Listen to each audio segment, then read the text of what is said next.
OK, alors ben, bonjour, bonsoir. Donc, pour notre troisième entretien, notre troisième enseignement, il s'agit donc de vous parler d'archétypes, spiritualité et sagesse intelligente. Alors, c'est un petit peu le thème d'aujourd'hui. Avant de commencer, ben, je vais donc espérer que chacun d'entre vous, vous êtes bien, que vous êtes bien disponible pour notre troisième entretien. Donc, c'est des questions d'interrogation. Comme d'habitude, vous pouvez les inscrire sur le chat.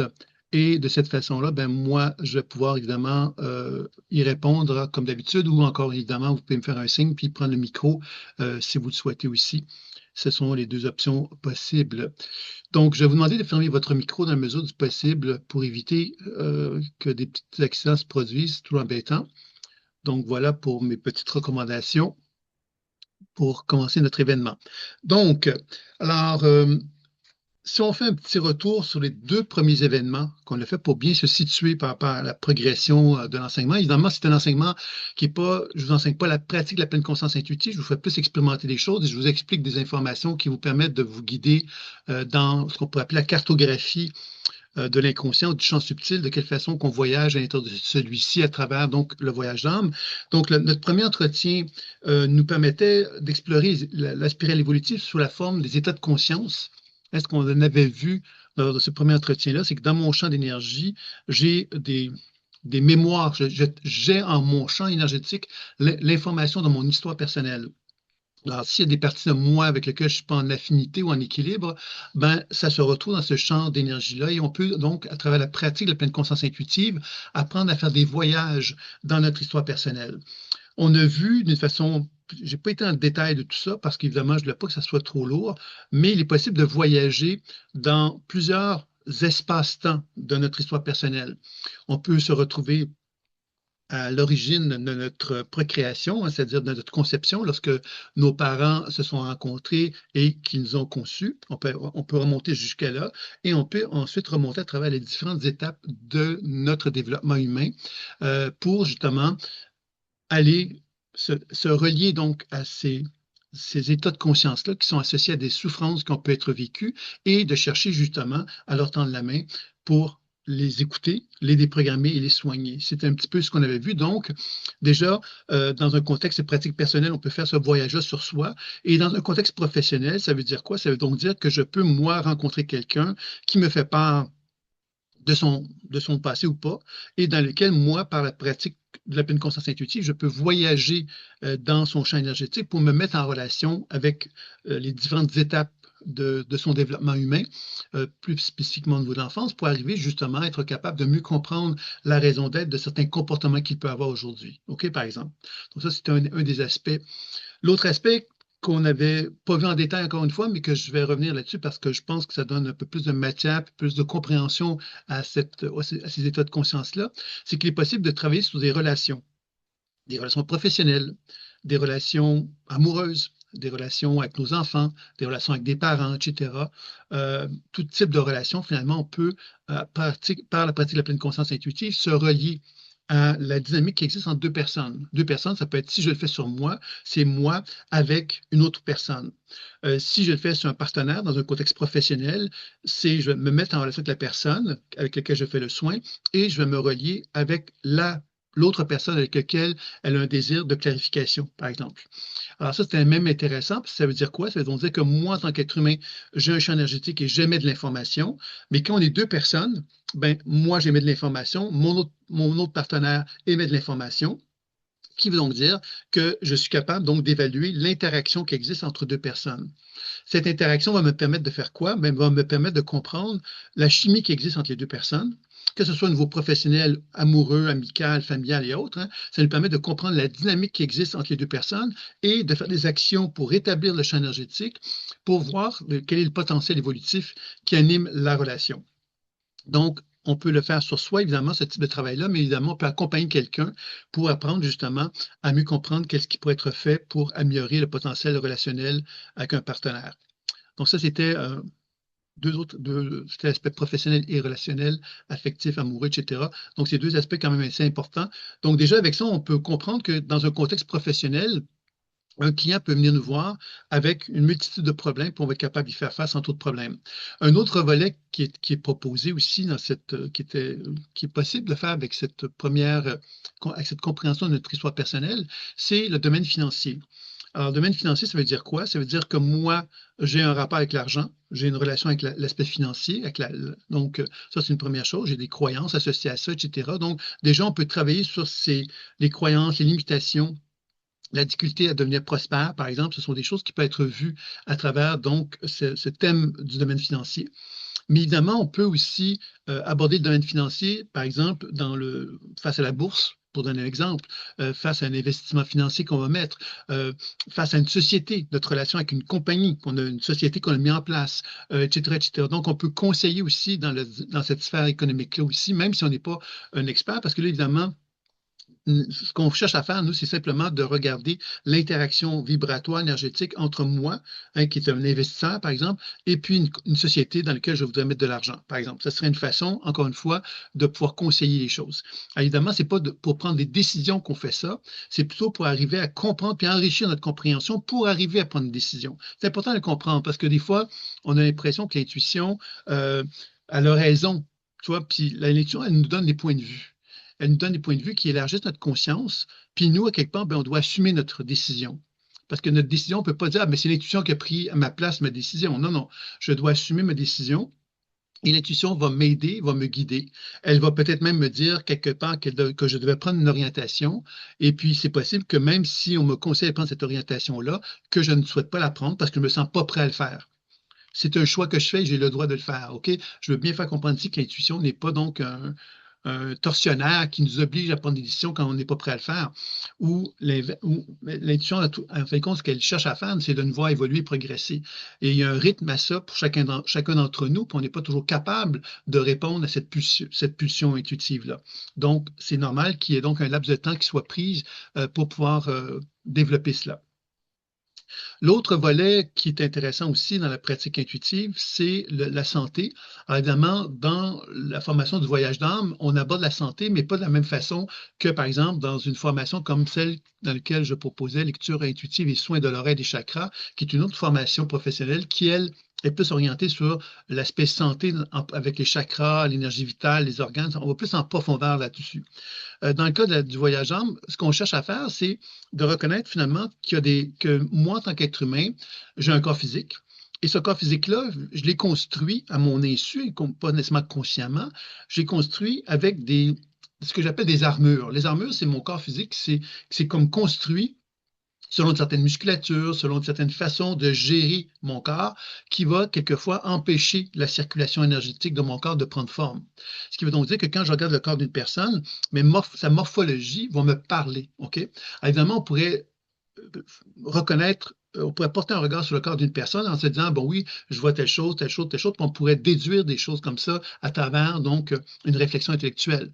Ici, c'est de chercher à le faire dans un contexte intuitif et donc d'apprendre justement à aller voyager dans le corps de notre partenaire, mais à travers justement ce qu'on pourrait appeler ce qu'on pourrait appeler concentrations d'énergie. Hein, par exemple, quelqu'un qui a un très gros ventre, ben, c'est une concentration d'énergie. On n'est pas en train de juger pour que c'est bien d'avoir un gros ventre ou c'est pas bien d'avoir un gros ventre. On est en train plutôt d'évaluer ce qui anime ce gros ventre-là, OK, tout simplement.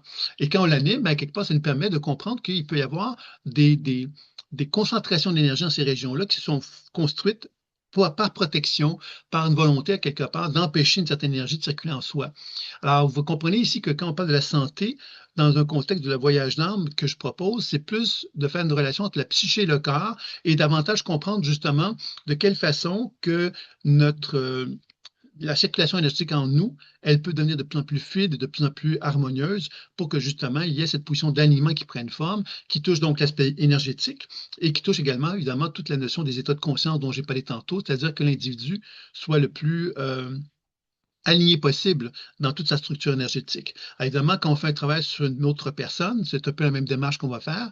On va donc faire une lecture intuitive de la personne en reconnaissant qu'elle a un champ énergétique, en reconnaissant qu'elle a son histoire personnelle dans ce champ énergétique-là, mais en reconnaissant que le corps de chair dans lequel elle se trouve, ben, il peut être parlant parce qu'il peut y avoir donc des informations plus engrammées dans la chair, dans la matière, qui sont peut-être moins visibles dans le champ énergétique, mais que si on interagit avec, ben ça va éveiller dans le corps d'autres informations, d'autres états de conscience qui n'auraient pas été apparents à ce moment-là. C'est très intéressant de procéder de cette façon-là.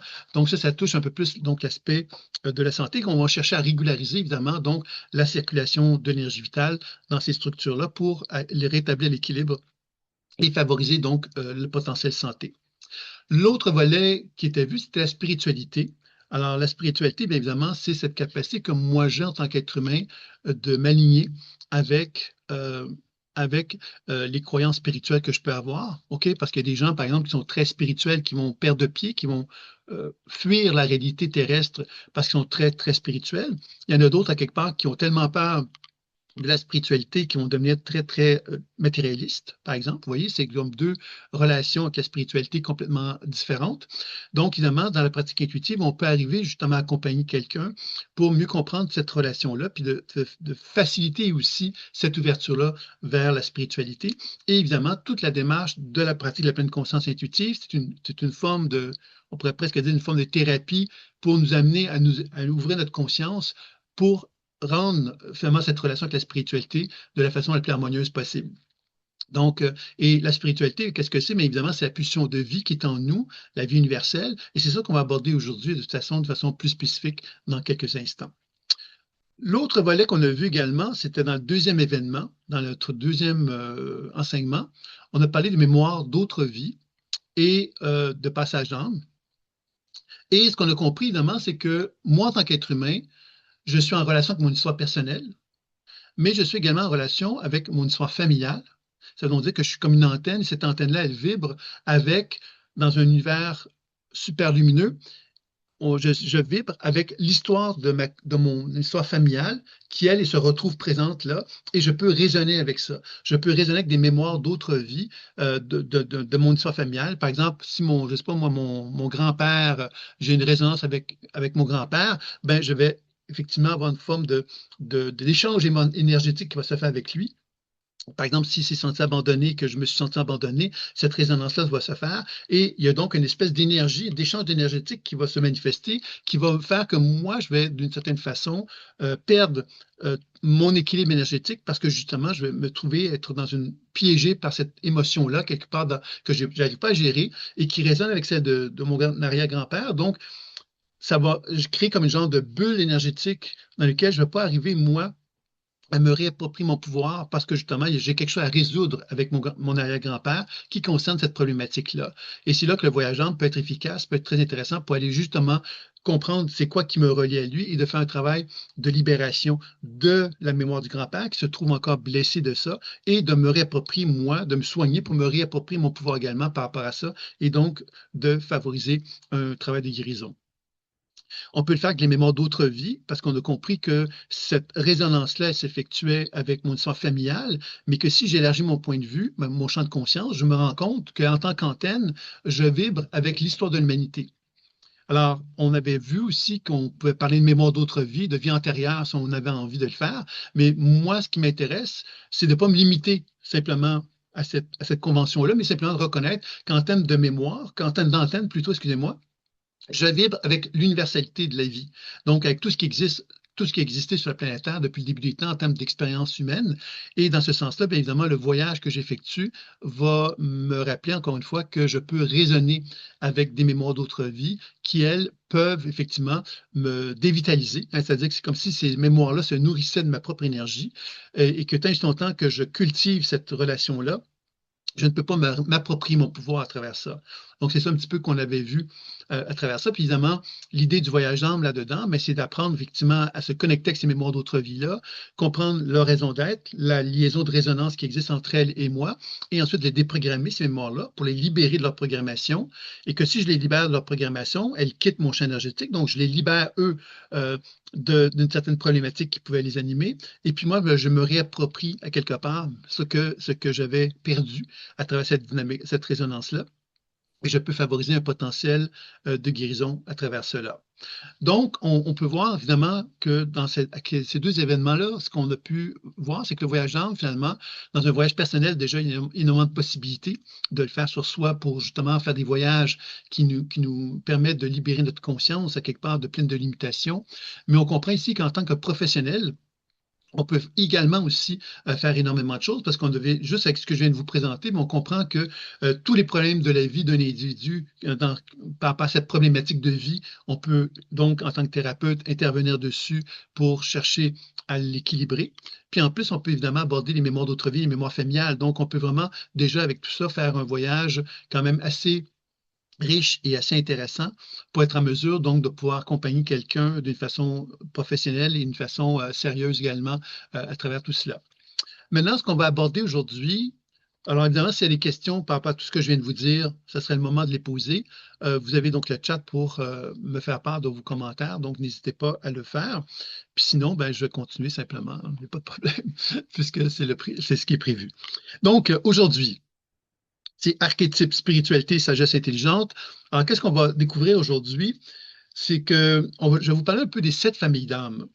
Parce que quand on regarde ce qu'on a fait jusqu'à maintenant, on a regardé l'histoire personnelle. L'histoire personnelle, c'est celle qui appartient donc à des êtres humains, à notre histoire à nous, à quelque part, ce qu'on a vécu à travers notre vie en termes de passé, mais également en termes de potentiel futur, puisqu'on sait que le passé me programme mon futur. Donc, si je veux un futur qui soit plus en plus harmonieux pour moi, ben, je dois faire des voyages dans mon passé pour libérer mon passé, pour que mon futur devienne de plus en plus évolutif, je dirais. Donc, l'idée maintenant des 7 familles d'âmes, c'est de comprendre que à travers ce voyage dans mon histoire personnelle, je fais à travers ce voyage dans mon histoire personnelle, je vais reconstater que j'ai des résonances avec des mémoires familiales, des mémoires d'autres vies, et que si je fais un travail de nettoyage dans tout ça, qu'est-ce qui va arriver? C'est que je vais atteindre une certaine forme d'alignement avec l'être que je suis. C'est-à-dire que je vais retrouver l'essence fondamentale de l'être que je suis, au plus profond de mon être. C'est-à-dire que je vais arrêter de raisonner avec soit mon histoire personnelle, soit les mémoires familiales, les mémoires d'autres vies, et je vais me retrouver dans mon espace intérieur, comme dans un silence interne. Ce silence interne, c'est le moment où ma conscience peut se déposer en moi et dans lequel je suis dans une position de satiété. Satiété, c'est-à-dire que l'être que je suis ne ressent pas le besoin de s'activer, de se stimuler par ce qu'il a été ou ce que l'humanité a été, ou ce que l'histoire familiale a été. C'est-à-dire que je peux enfin être moi dans une forme de connexion avec l'être profond qui est en moi et de me connecter avec ma véritable essence. Et ma véritable essence, c'est les fameuses 7 familles d'âmes dont j'ai un petit peu parlé lors du premier événement, je crois, concernant donc la spirale évolutive. Hein. C'est-à-dire que les 7 familles d'âmes, finalement, qu'est-ce que c'est? C'est qu'on a 7 chakras. 7 chakras, quelque part, correspond au développement humain. Et dans chacun des chakras, c'est un peu comme si chacun de ces chakras-là était en connexion avec une fréquence cosmique, pourrait-on dire, qui nous permet d'apprivoiser une certaine dimension de l'être que nous sommes et qu'à travers le développement de ces 7 chakras, ben, il y a une forme d'alignement qui prend forme. L'alignement, c'est lorsque l'être humain est capable de se tenir debout et d'assumer pleinement son expression, l'expression profonde de qui il est. C'est ça un peu qui est l'idée des 7 familles d'âmes. Et les 7 familles d'âmes, ça veut dire quoi? Ça veut dire qu'on est tous animés par ces 7 familles d'âmes-là. D'accord? Donc, on pourrait dire, ah ben moi, je suis cette famille d'âmes-là. Ça veut dire quoi? Ça veut dire, je suis dans une dominance vis-à-vis de cette famille d'âmes-là.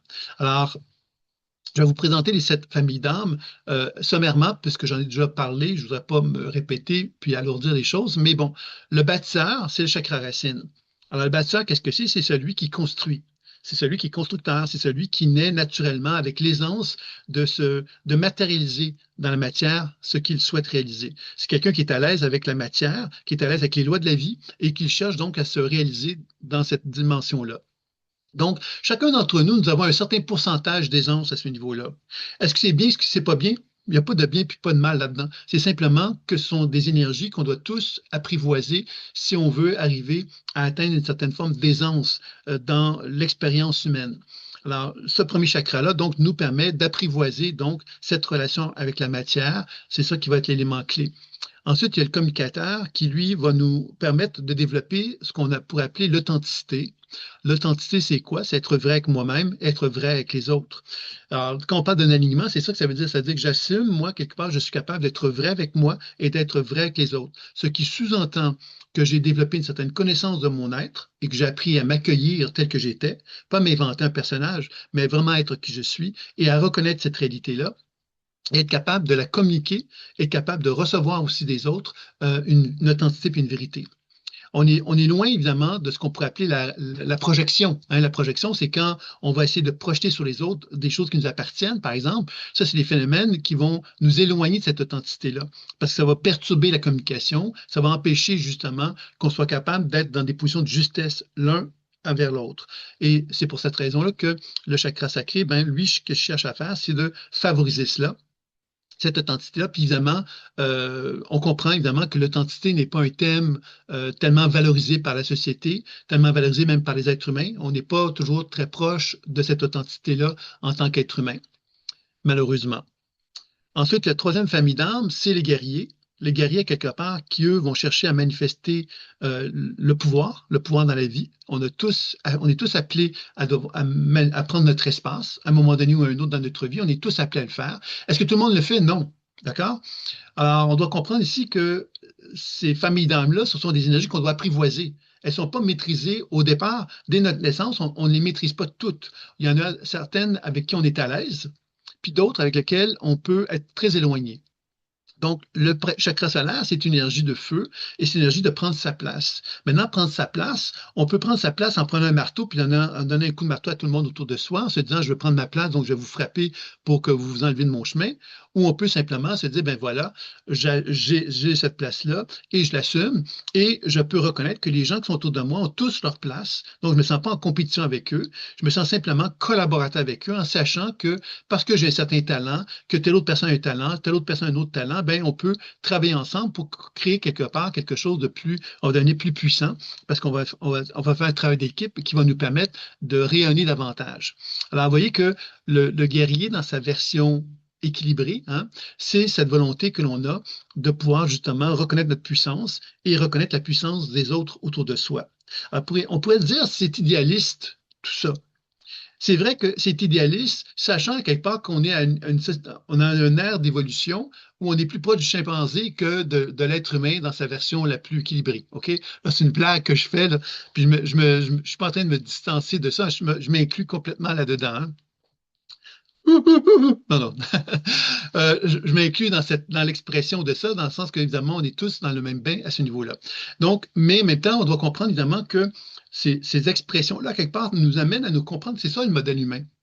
Vers quoi je tends? Je tends donc vers cette capacité que j'ai de prendre ma place en tant que guerrier, tout en reconnaissant la place que les autres ont. Est-ce que c'est facile pour chacun d'entre nous de le faire? Pas nécessairement. On a tous nos problématiques, on a tous notre ego, on a plein de choses, plein de blessures aussi qui font qu'on peut facilement s'égarer de l'objectif que je suis en train de vous parler. Mais c'est pas grave. L'important, quelque part, c'est d'avoir quand même ce modèle, un modèle qui nous rappelle finalement qui nous sommes et vers quoi nous avons envie d'aller en tant qu'être humain, puis en tant que collectivité humaine, parce que on peut dire, ben moi j'ai envie d'aller là, mais parce que j'ai envie d'aller là, ben j'influence aussi d'une certaine façon un certain nombre de personnes autour de moi. Donc, on construit tous ensemble cette idée de créer un monde meilleur, en fin de compte. Ensuite, le quatrième chakra, c'est le serviteur, c'est la quatrième famille d'âmes. Cette quatrième famille d'âmes-là nous met en contact justement avec cette idée de la maturité. Au niveau des chakras, le cœur, c'est vraiment l'adulte de l'être humain, chez les êtres humains que nous sommes. Et l'adulte, qu'est-ce qu'il reconnaît? Il reconnaît, lui, finalement, qu'il s'aime. Le serviteur, c'est quelqu'un qui va apprendre donc à s'aimer. Il va s'aimer pourquoi? Mais parce qu'à quelque part, il va comprendre que dans l'amour qu'il a pour lui-même, il peut donc aimer véritablement quelqu'un d'autre. Et le serviteur, son défaut principal, c'est de s'oublier dans les autres. Il peut se fermer et devenir carrément égoïste aussi. Hein, c'est les deux extrêmes. Mais quand on s'oublie dans les autres, c'est parce qu'à quelque part, on a oublié de s'aimer. On aime tellement les autres qu'on a oublié de s'aimer. Et je pense qu'évidemment, dans une version équilibrée, quand on parle d'une famille d'âmes équilibrée au niveau du serviteur, je m'aime et j'aime les autres. Et parce que je m'aime et j'aime les autres, mais je suis capable de proposer à la société la plus belle version de moi-même et je suis capable de montrer quelque part un chemin, de proposer quelque chose de différent pour que la conscience humaine évolue et s'améliore. Donc, le serviteur est en quelque sorte une lumière. C'est un peu comme un être finalement qui est inspirant, est inspiré puis est inspirant, ce qui a envie quelque part d'amener, parce qu'on a expérience de vie, il a envie d'amener l'être humain vers un monde meilleur. C'est comme ça qu'on pourrait le décrire. Puis ensuite, évidemment, la gorge, qui est le chakra, donc le créateur, qui lui, finalement, est directement connecté avec le ciel. Alors évidemment, quand on est connecté avec le ciel, qu'est-ce qu'on a envie de faire? C'est qu'on a envie, évidemment, de se relier à lui, puis de constater que le ciel nous inspire. Donc, le créateur, c'est naturellement quelqu'un qui est en avant sur son temps. OK? Alors, s'il y en a qui sont ici, qui se perçoivent comme créateurs, ben, ils vont très vite se reconnaître, hein. C'est des gens qui arrivent avec des idées nouvelles. Mais ces idées nouvelles sont en avance sur leur temps. Alors, quand on est en avance sur notre temps, qu'est-ce qui arrive? Ben, les gens nous regardent, puis ils se disent, mais c'est quoi ça, là? Je comprends pas, qu'est-ce qu'il me veut, qu'est-ce qu'il veut, vers quoi il veut s'en aller. C'est comme l'incompréhension. Donc, le créateur est souvent confronté à avoir des idées nouvelles qui peuvent amener des changements dans le monde. Ça peut être des inventeurs, ça peut être des gens qui ont des pensées innovatrices, etc. Mais ce sont des gens, évidemment, qui vont être mal compris parce qu'ils arrivent avec des propositions et des solutions qui sont en avance sur le temps. Donc, les gens vont pas être c'est pas la collectivité qui vont les suivre naturellement. Donc, il y a une forme de c'est douloureux, hein, parce que le créateur a donc cette conviction-là de vouloir faire avancer le monde, mais il doit comprendre, lui, que comme il est en avance sur son temps, il doit accepter justement la société dans laquelle il est, puis il doit chercher à travailler le mieux possible pour faire évoluer cette société-là, bien qu'elle ne soit pas en mesure de le suivre complètement. Donc, vous voyez, c'est un peu ce que je dirais par rapport au créateur. Puis ensuite, bien évidemment, vous avez donc le philosophe. Alors, le philosophe, c'est le chakra frontal, qui, lui, c'est le grand sage dans le sens que c'est quelqu'un qui a reconnu à quelque part que la vie terrestre telle qu'on la voit, telle qu'on l'expérimente sur Terre, c'est comme une manifestation de quelque chose, et que derrière cette matière se manifeste une forme de sagesse intelligente, une forme de conscience intelligente organisée, dont on n'est pas nécessairement très conscient, nous, en tant qu'être humain, mais qui existe et que le philosophe le reconnaît pleinement et il cherche à collaborer avec cette sagesse intelligente-là. Donc, c'est quelqu'un qui va être capable de voir derrière les apparences. C'est-à-dire que quelqu'un fait un geste, on pourrait l'interpréter rationnellement, mais le sage, lui, va être capable de lire pourquoi la personne le fait. OK? C'est un peu comme ça qu'on pourrait le décrire. Donc, le, c'est un peu le philosophe. Et le philosophe, la particularité qu'il a, c'est qu'il est souvent un être humain qui va avoir une vision collective des choses. Il va avoir une volonté, parce qu'il a un regard sur la vie qui est intelligent. Il a envie, quelque part, de proposer à la collectivité humaine une forme de sagesse, une forme d'intelligence. Donc, il va arriver avec une philosophie, avec un genre de spiritualité, un genre de connaissance, un genre d'enseignement qui va être assez riche en général et qui va donc avoir un possible impact sur la collectivité humaine. Donc, c'est ça un petit peu que le spirituel va être. Donc, évidemment, s'il y a des gens qui ont une dominance du philosophe plutôt, hein, bien évidemment, ce sont des gens qui vont avoir souvent l'opportunité, en tout cas le potentiel d'avoir un impact sur la collectivité humaine, parce qu'ils ont cette capacité-là, mais ils vont être capables aussi d'être des conseillers, des éveilleurs de conscience, etc., etc. Et le dernier, c'est le spirituel, qui est le septième chakra, qui est donc finalement l'expression de l'être humain qui accomplit son cheminement de vie. Et quand on a accompli son cheminement de vie, on n'a plus rien à prouver. Et comme on n'a plus rien à prouver, bon, on est assis sur son fauteuil, puis on ne fait que rayonner, on ne fait que reconnaître ce sentiment d'unité qu'on expérimente. Et souvent, ce sont des gens qui vont être appelés à devenir comme des inspirations pour des gens qui vont vouloir les suivre, qui vont vouloir être guidés. On retrouve la notion beaucoup du gourou, à quelque part, le gourou qui est finalement en train de vivre un état de méditation, puis il y a plein de monde qui sont autour de lui en train de le servir, puis en train de s'occuper de lui, parce que justement, ils reconnaissent à quelque part qu'il dégage quelque chose de spécial, qu'il a un certain sentiment de paix, d'harmonie quand on est à côté de lui, donc on a envie d'être avec lui, on a envie d'être très proche de lui, parce qu'on est nourri de cette personne-là. Mais c'est pas quelqu'un qui va nécessairement, comme le philosophe, émettre de grandes dissertations, etc. Il va pas nécessairement montrer à quelque part un talent intuitif d'une façon assez grande que ça. Il a une conscience, mais il ne la manifeste pas dans l'objectif, donc, de collaborer avec l'humanité pour la changer comme telle. Il est plus dans cette espèce de mouvement, finalement, de bien-être qu'il va déployer aussi avec les gens qui le côtoient, finalement. C'est comme ça qu'on pourrait l'exprimer. Donc, vous comprenez ici que ces 7 familles d'âmes-là sont 7 voies d'expression qu'on a tous à développer. On ne les a pas tous développées, et c'est normal. On n'est pas pleinement accompli et c'est normal. On est tous dans le même chemin, on est tous dans l'évolution, la progression. Mais l'idée de ça, c'est quand même de chercher à retrouver quelque part ces espaces de silence, hein, quand j'appelle les espaces de silence, parce que quand on n'est plus dans la résonance avec le bruit de fond pour moi, ben, c'est notre histoire personnelle, les mémoires familiales, les mémoires d'autres vies, c'est tout du bruit de fond. Et on est constamment happé par ces bruits de fond-là. Les réseaux sociaux, aujourd'hui, sont une manifestation de ça assez forte. Hein, quand on regarde comment les réseaux sociaux peuvent nous happer, c'est un peu comme, ils peuvent nous happer dans le sens qu'ils vont nous garder attentifs à des choses inutiles. Et ces choses inutiles, qu'est-ce que c'est? C'est une série d'images, série d'émotions, série de toutes sortes de choses qui vont nous faire voyager en étant assis, ils vont nous faire voyager dans différents espaces, dans différents états émotionnels, et ils vont cultiver quelque part cette espèce de chaos, j'appellerais ça comme ça, de chaos psychique. Le chaos psychique, qu'est-ce que c'est? C'est cette capacité que moi j'ai en tant qu'être humain de raisonner au gré du vent. C'est-à-dire, je raisonne au gré du vent. Je raisonne avec des mémoires d'autres vies, des mémoires familiales, mon histoire personnelle, qui sont liées à diverses expériences que j'ai vécues et qui m'amènent à flotter dans l'espace de l'inconscience, j'appellerais ça comme ça. Et je m'inclus là-dedans, je tiens à le dire, parce que je m'écoute puis je me dis, ah ben oui, je pourrais donner l'impression que je suis au-dessus de ça, mais ce n'est pas le cas. Donc, soyez rassurés, je suis avec vous à tous ces niveaux-là et je ne fais que partager des choses avec vous à ce sujet-là. Donc, c'était un petit peu ce que j'avais envie donc de vous exprimer concernant ça. Puis, évidemment, qu'est-ce qui va faire que ces 7 familles d'âmes-là vont s'éloigner à quelque part de leur processus de cheminement? Parce que si on se relie à ces 7 familles d'âmes-là, on pourrait dire, ben voilà, les 7 archétypes originels, à quelque part, les 7 énergies primaires qui ont fait que l'être humain a pris forme, on pourrait presque dire que ce sont les 7 énergies que j'ai nommées. C'est-à-dire les 7 expressions énergétiques que j'ai nommées sont les voies ultimes du développement humain, mais en même temps, à l'origine des temps, on pourrait penser que ces 7 énergies-là, elles se sont mis en germe, elles ont descendu dans la conscience, puis comme on n'a pas été en mesure, nous, de se relier à ça, de les assumer pleinement, ben, quelque part, elles se sont déployées de façon diverse. Et c'est comme ça que, justement, la mémoire, ben, c'est comme cultivée, elle est devenue de plus en plus vaste et de plus en plus complexe, je dirais aussi.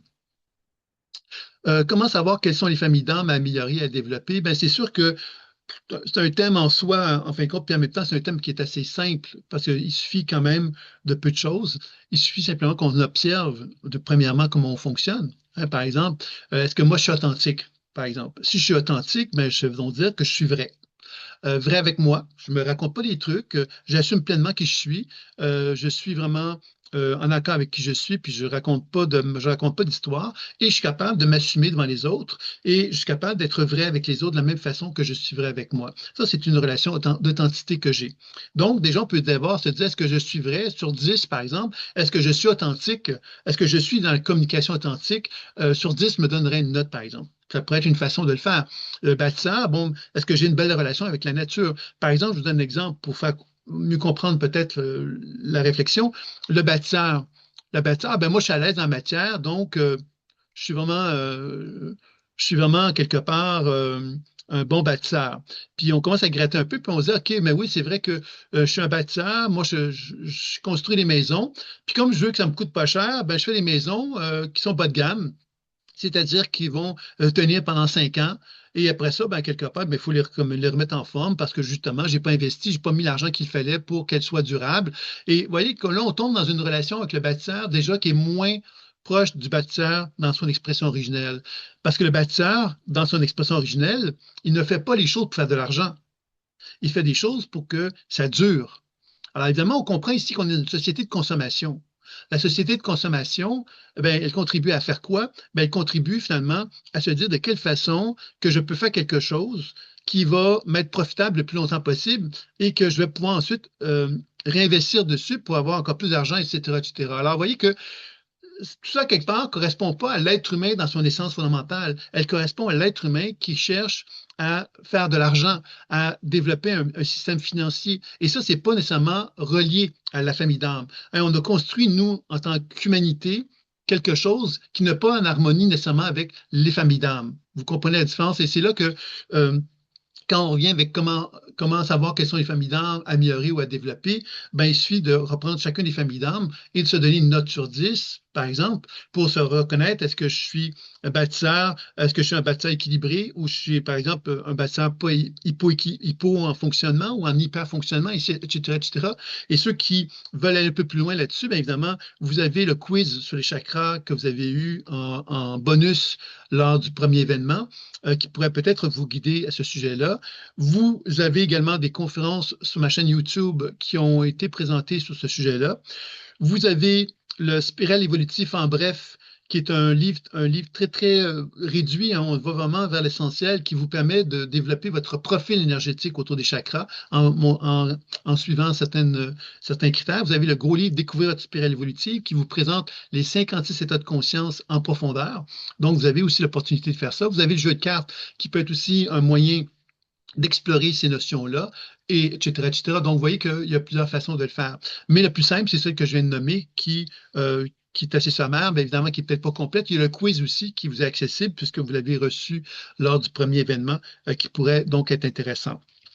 Puis, donc, ce que je disais, c'est que qu'est-ce qui a fait que ces 7 fameuses familles d'âmes-là, quelque part, qui sont les énergies archétypales primaires de l'être humain, comment ça se fait qu'on s'en est éloigné?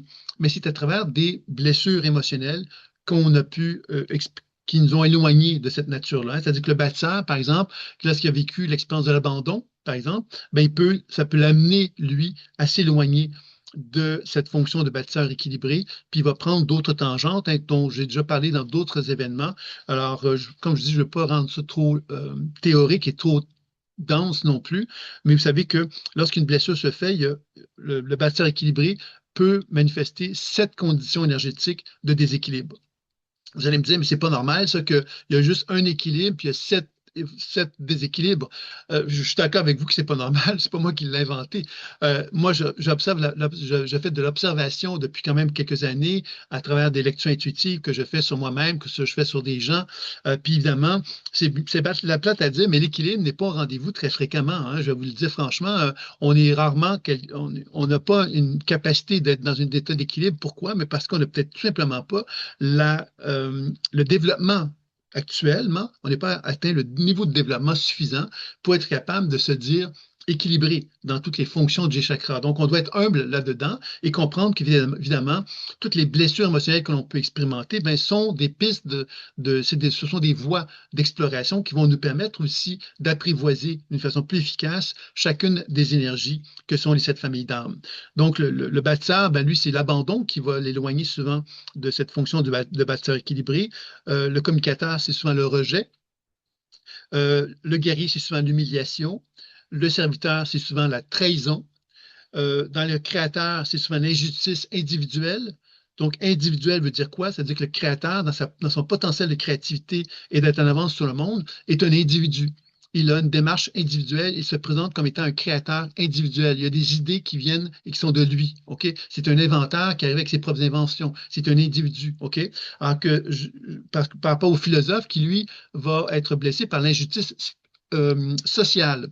L'injustice sociale est différente. C'est-à-dire que moi, en tant qu'être humain, j'influence la collectivité en tant que philosophe et l'influence que j'ai de la collectivité va entraîner des non-reconnaissances sociales. C'est-à-dire que la société, au départ, quand on arrive avec des idées trop innovatrices, la société ne va pas nécessairement être d'accord, surtout quand il y a un mouvement de population qui reconnaît ce mouvement de transformation, bien évidemment, qu'est-ce qui va arriver? C'est que les pouvoirs en place vont chercher à récupérer ça pour éviter que la transformation prenne forme, parce qu'évidemment, ça ira à l'encontre de ces gens-là qui sont au pouvoir au départ. Donc, vous voyez que c'est pour ça qu'on parle d'une injustice sociale, c'est-à-dire que le philosophe va souvent être confronté à constater que son regard plus vivant de la vie n'est pas reconnu, puis non seulement il n'est pas reconnu, mais toute la vision qu'il a du monde qu'il va proposer va souvent, quelque part, être rejeté aussi par la collectivité humaine parce qu'elle viendrait trop remettre en question toute l'idée, quelque part, de ce qu'il propose. Pour donner un exemple, ça me fait penser un peu, je prends cet exemple-là, mais bon, il y a Thierry Casanova, que vous connaissez peut-être, qui est une personne qui s'est spécialisée dans le jeûne. Ah, c'est pas quelqu'un qui a parlé de spiritualité là, comme tel, mais en même temps, la façon qu'il présentait le jeûne, qu'il présentait la santé, était directement reliée justement avec le vivant. Le vivant, qu'est-ce que c'est? Mais c'est la conscience du vivant. La conscience du vivant, c'est que la nature, elle est faite avec une intelligence. Et cette intelligence-là, elle nous ramène à quoi? Elle nous ramène à, OK, cette intelligence-là, elle existe, elle se manifeste dans la vie. Ça veut donc dire que moi, en tant qu'être humain, je suis soumis à cette loi-là, tu vois? Et quand on est soumis à cette loi-là, ça veut donc dire que l'être humain, par intelligence, devrait s'adapter à ça. Sauf que malheureusement, c'est pas comme ça que ça se passe. C'est la collectivité actuellement, l'orientation qu'on prend en tant que peuple, en tant que collectivité, n'est pas reliée à cette volonté de s'harmoniser, à cette sagesse intelligente de la nature. On est même au contraire dans une relation où on a plutôt tendance à vouloir contrôler la nature, puis vouloir la transformer pour, encore une fois, à des fins de pouvoir, à des fins de contrôle, à des fins financières aussi. Donc, on voit ici qu'il y a toute une réflexion là-dessus. Puis, pourquoi je parle de Thierry Casanova? Parce que c'est quelqu'un qui a eu plein de problèmes. Et là, je ne veux pas embarquer, bon, pourquoi il y a eu des problèmes, etc. Mais dans les faits, c'est quelqu'un qui est devenu très populaire sur les réseaux sociaux, plus spécialement sur la chaîne YouTube qu'il a. Et évidemment, il y a eu commencé à avoir des problèmes avec la France, des problèmes majeurs même en même temps. Là, ça commence à se résoudre pour lui, j'en suis bien content. Mais tout ça pour dire finalement que c'est ça, l'injustice sociale, c'est lorsqu'on devient trop influençable, trop influenceur, ben, quelque part, la société peut nous faire, nous empêcher de poursuivre cet épanouissement-là parce qu'on devient d'une certaine façon un danger pour la société. C'est comme ça qu'on pourrait le voir. Puis évidemment, la dernière blessure, c'est au niveau du spirituel, et c'est l'injustice spirituelle, justement. Alors, on parle de trois types d'injustice, individuelle, sociale et spirituelle. La spirituelle, c'est lorsque l'être spirituel s'aligne à Dieu et qu'il reconnaît quelque part que Dieu n'est pas en mesure de lui apporter quelque part la place qu'il mérite. Alors évidemment, là, on comprend ici qu'il y a un problème d'ego là-dedans et c'est un piège, hein, que quand on a une démarche spirituelle, il y a un piège de se dire, bon, ben voilà, je mérite mieux que ce que Dieu me donne, donc à quelque part, moi, je vais me proclamer comme étant Dieu et je vais donc à quelque part assumer ma vision de ce que c'est que le divin. Alors c'est là qu'on touche l'aspect sectaire, hein. C'est un mot, je sais qu'en France, le mot sectaire a une connotation très précise. Au Québec aussi, mais je pense qu'en France, vous avez beaucoup, il y a eu beaucoup de choses qui ont été faites autour de la secte qui fait que les gens ont bien peur de ça et je peux comprendre ça, bien sûr. Et un des pièges du spirituel, bien évidemment, c'est de se retrouver, de se perdre dans cette espèce dans ce délire, on pourrait l'appeler comme ça, de délire à quelque part spirituel où l'ego d'un individu s'approprie l'idée qu'il est un dieu et qu'il mérite à quelque part d'être perçu comme tel et il peut donc manifester un certain pouvoir sur des êtres humains qui sont ses disciples en quelque part, puis entraîner donc des choses plutôt malencontreuses. Ça, c'est un des pièges qu'on va retrouver chez le spirituel. Donc, vous comprendrez que ces blessures-là, finalement, qu'est-ce qu'elles vont faire? C'est qu'elles vont faire que l'individu que je suis va perdre son alignement, puis va se retrouver dans une situation où cette brèche émotionnelle qu'il a vécue va l'amener à raisonner avec son histoire personnelle, le raisonner avec des mémoires familiales, raisonner avec des mémoires d'autres vies, et ça va donc amplifier le processus des désaccordements, pourrait-on dire, que l'on vit, et qui va faire qu'à un moment donné, on va être en désaccord total avec nous-mêmes, parce qu'on va perdre du pied, on va perdre du connexion avec notre alignement en tant qu'être humain.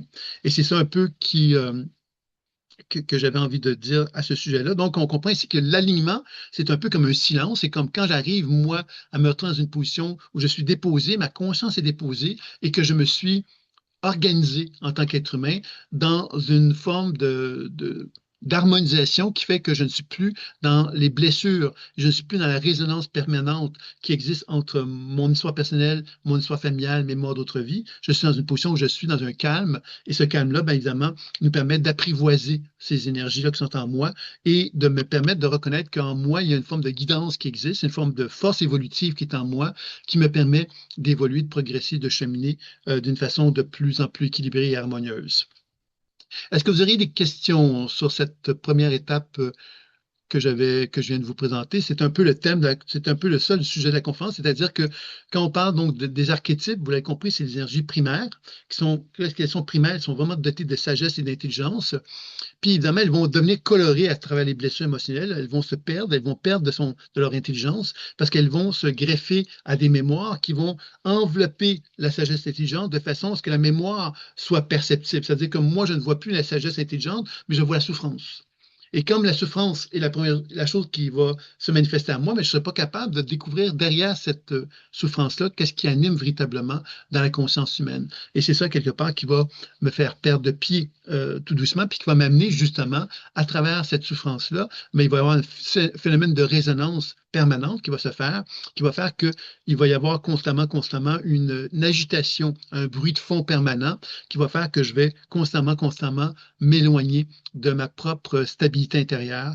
Et c'est ça qui va faire que justement, ben, les archétypes primaires des origines ben, vont se manifester à travers une série de nombres d'archétypes infinis. Hein, depuis le début des temps, on comprend qu'il y a plein de thèmes historiques, d'archétypes qui ont pu se manifester à partir des archétypes primaires. Il y a plein d'autres archétypes qui en ont découlé. Dans la spirale évolutive, le livre que j'ai écrit, moi, j'en ai désigné, bon, il y a 56 états de conscience principaux dans la spirale évolutive, mais dans les archétypes, qui sont en résonance avec ces 56 états de conscience-là, on parle de 96 archétypes, pour vous donner une image, une idée. Donc, évidemment, il y a bien plus que ça. Hein.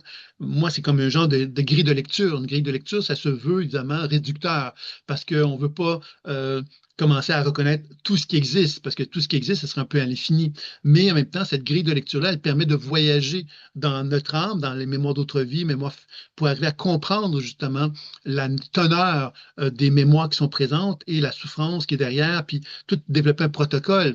Le protocole, bien évidemment, vous l'avez compris, c'est la pratique de la pleine conscience intuitive dans lequel il y a la lecture intuitive qui me permet d'accéder à la compréhension des problématiques mémorielles qui peuvent animer mon champ d'énergie, la déprogrammation qui va me permettre de libérer les limitations de ces programmations-là. Puis ensuite, il y a le soin qui va me permettre de rétablir la fluidité dans mon être. Alors, ces éléments-là de base c'est la pratique de base qui s'applique dans tous les fonctionnements énergétiques subtils qu'on peut faire en tant qu'être humain. Et quand on parlait de lecture intuitive et soins de l'oreille des chakras, par exemple, qui touchent plus l'aspect santé, bien évidemment, ces trois aspects que je viens de nommer, lecture intuitive, déprogrammation et soins, avaient pour objectif donc de régulariser la santé puis d'augmenter le potentiel santé. Dans le cas du voyage d'âme, mais c'est d'apprendre davantage à travailler sur la mémoire pour être capable donc d'interagir sur celle-ci pour chercher justement à comprendre la raison d'être de la mémoire, de la déprogrammer pour la libérer de sa programmation et de soigner pour rétablir la fluidité pour que justement on puisse se réunifier ces énergies-là et qu'on puisse finalement faire un avec soi. Parce que c'est ça finalement l'idée de la pratique de la pleine conscience intuitive, c'est d'apprendre justement à ne plus être dissocié de la conscience qui anime l'être que nous sommes, mais d'être dans une position où on est de plus en plus stable intérieurement. C'est là qu'on est de moins en moins en résonance avec notre passé, avec notre futur, avec notre histoire personnelle, mémoire familiale, mémoire d'autres vies, etc. Donc, vous voyez, c'est là qu'on retrouve une position d'alignement d'une façon plus importante. Est-ce que vous auriez des questions sur l'ensemble de ce que j'ai pu vous raconter là jusqu'à maintenant? J'étais d'une clarté, j'étais limpide, c'est ça que vous allez me dire. Si vous n'avez pas de questions, c'est que je pars du principe que j'ai été limpide ou j'ai été tellement confus et incompréhensible que vous êtes complètement incapable de pouvoir communiquer de quoi que ce soit. Je préfère la première scénario que je viens de nommer, mais bon, voilà. Donc, j'espère que j'ai répondu à Jaël concernant cette question qui m'avait été posée. Alors, donc, moi, j'arrive donc à l'étape, finalement, de la démonstration, puisqu'il y a donc une expérimentation, comme j'ai fait dans les deux premiers enseignements. Il y a Chabelle qui m'a dit qu'elle est volontaire, donc elle a été rapide sur le piton, comme on dit. Alors, Chabelle, est-ce que tu aurais un thème que tu aurais voulu qu'on aborde ou que je me lance simplement sur ce qui est présent?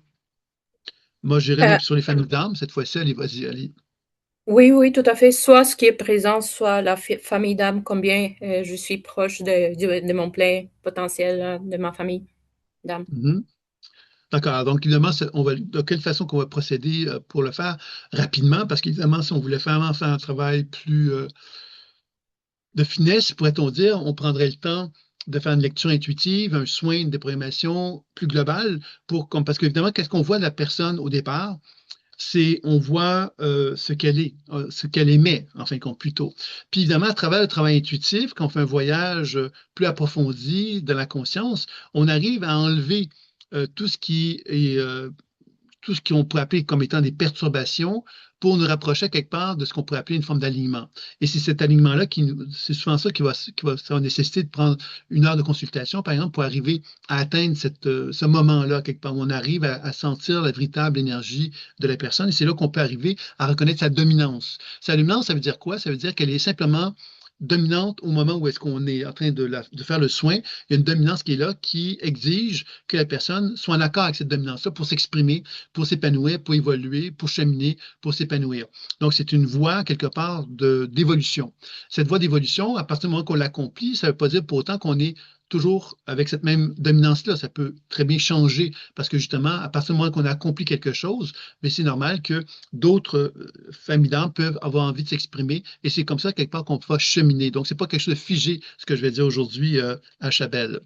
Donc, je vais regarder maintenant rapidement. Donc, je vais simplement prendre le temps de regarder un petit peu la circulation à travers les 7 chakras. Puis c'est comme ça que je vais pouvoir arriver à dire quelque chose sur Chabelle, sur les 7 familles d'âmes, quelle est la plus dominante chez elle présentement.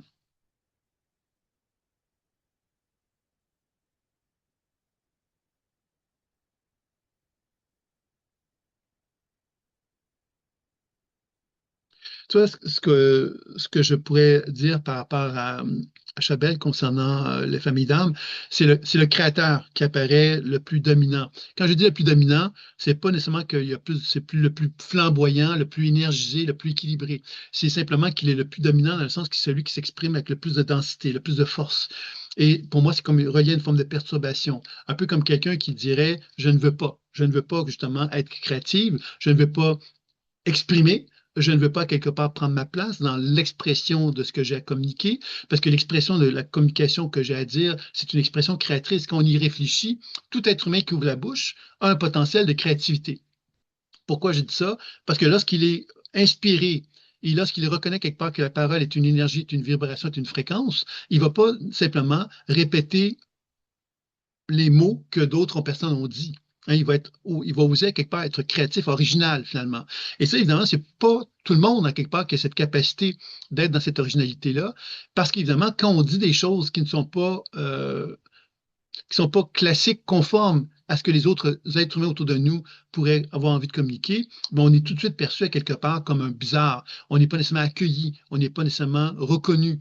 Donc, on peut facilement aussi développer ce qu'on peut appeler le silence. Hein. On va comme empêcher la voix de l'expression de se manifester parce qu'on va trop craindre de se retrouver dans cette position d'être vu, hein, d'être vu dans qui on est réellement, parce qu'on sait que les autres pourraient mal nous accueillir là-dedans. Je ne sais pas, qu'est-ce que tu en penses, toi, de ça, Chabelle? Oui, tout à fait. Et par rapport à la spiritualité, je dirais que je suis moi-même très ouverte à l'apprentissage et je suis une personne hautement intuitive.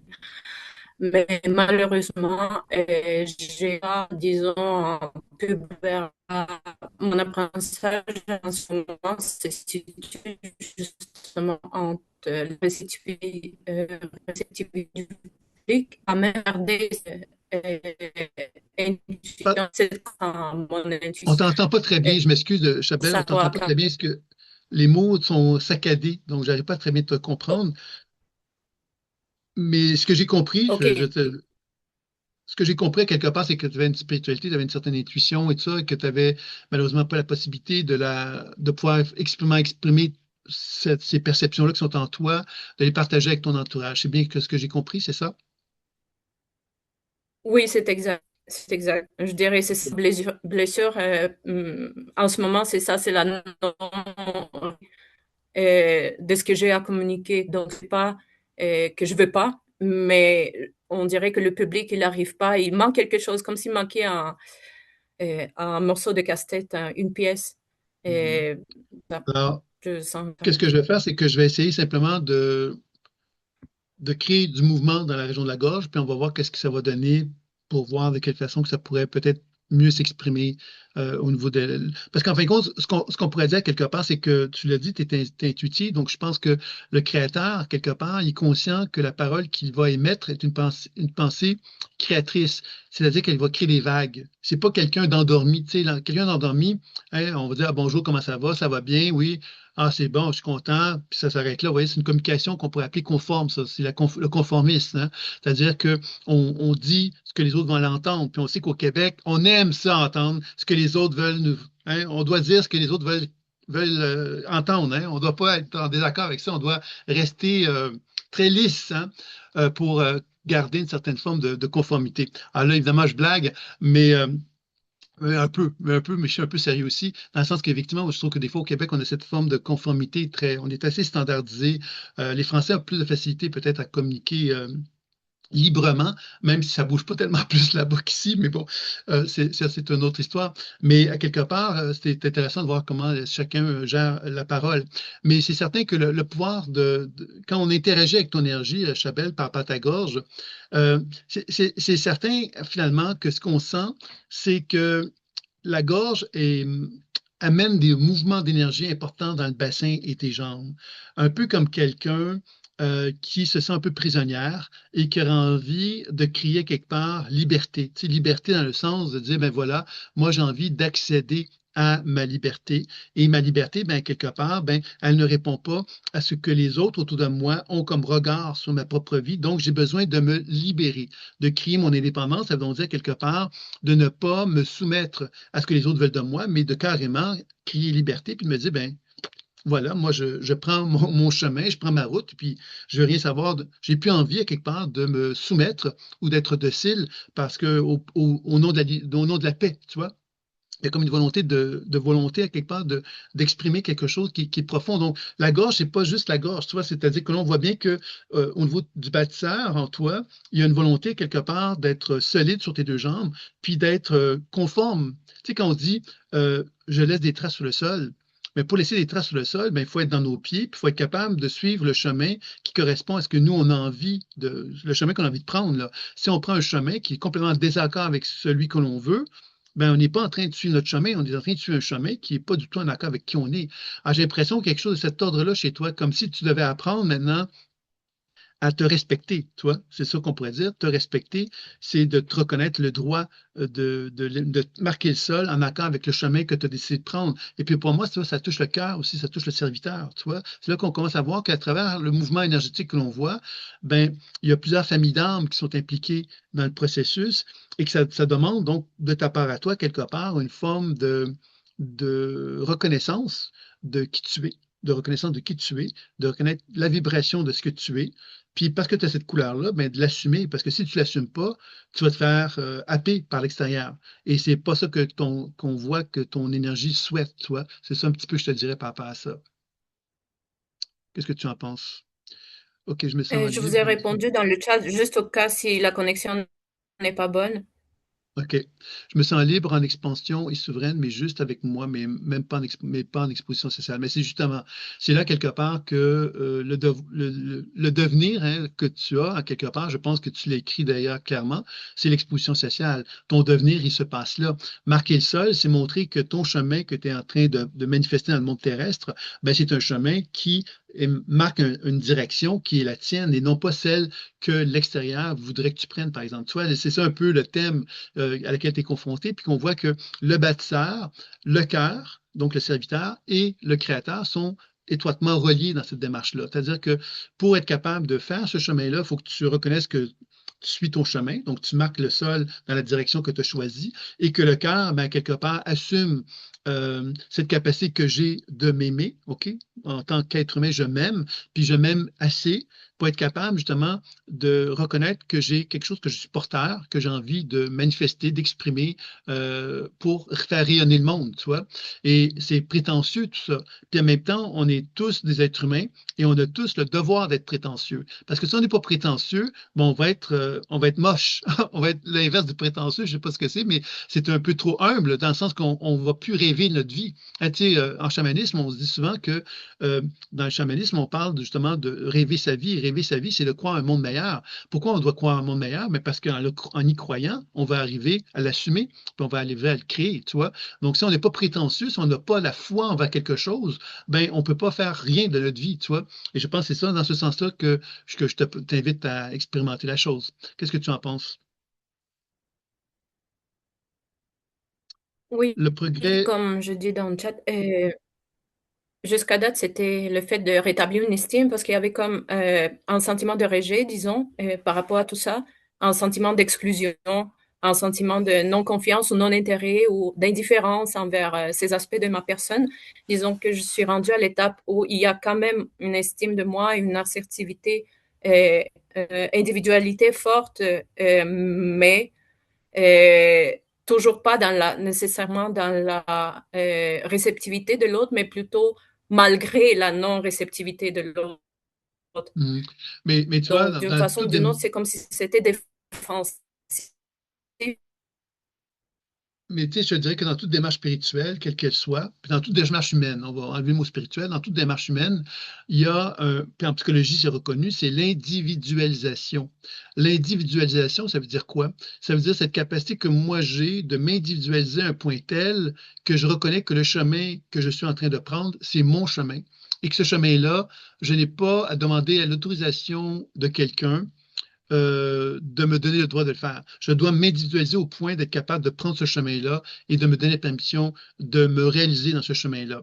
Et ça, c'est quelque chose, évidemment, qui demande du temps. C'est pas pour rien que dans la démarche de la spiritualité, on fait référence souvent à la solitude. La solitude, c'est ça l'individualisation. C'est quand je reconnais à quelque part que l'être que je suis, ben, il y a à apprendre à se faire confiance parce que s'il ne se fait pas confiance, ben, finalement, il ne va pas pouvoir exprimer qui il est. Il va simplement devenir complètement asseveli, soumis à quelque part à l'extérieur. Et cet extérieur-là, quelque part qui le rend soumis, ben, ne le rend pas nécessairement heureux. Alors, c'est pour ça que l'individualisation, c'est vraiment oser prendre un chemin qui est un chemin qui est à part, où on ose à quelque part prendre ce chemin-là, pas parce qu'on veut être à part, mais parce qu'on veut reconnaître à quelque part notre différence. Et on veut reconnaître l'importance de cette différence-là en tant qu'être humain pour amener un apport à la société qui nous laisse croire qu'on va être capable de faire en sorte que le monde devienne meilleur. Tu vois? Je pense qu'il y a quelque chose là-dedans d'intéressant et je pense que de chacun d'entre nous, on est tous confrontés de toute façon à un degré plus ou moins important à cette idée qu'on est un individu à part entière, puis qu'on doit faire prendre un chemin qui est le nôtre, parce que si on ne prend pas ce chemin-là, ben, la société ne nous donnera pas nécessairement l'autorisation de prendre ce chemin-là par elle-même. C'est à nous de le faire, de prendre ce chemin-là, tu vois. Alors, c'est ça un petit peu que j'aurais à te dire. Est-ce que ça serait bien pour toi, Chabelle? Oui, tout à fait. La dernière chose que je dirais, c'est j'ai commencé mon processus d'individuation en novembre 2024. Et je dirais que c'est maintenant la prochaine étape, il me semble, c'est justement d'amener mon intuition vers l'extérieur, c'est-à-dire, on dirait que je suis assez forte maintenant en individualité, en rassemblement de fragments d'âme, disons, de parties de moi, acceptation et tout ça. Mais la prochaine étape, c'est qu'est-ce que je fais avec cette intuition qui fait partie de moi, c'est un don, un talent individuel. OK, oui, je suis bien avec ça, mais on dirait que ça bloque la gorge, justement, de pas faire quelque chose avec ça, pouvoir plus intervenir, accompagner, guider les autres avec des choses que j'aurais à transmettre des fois. Donc, c'est ça, là. Ça m'attriste, en fait.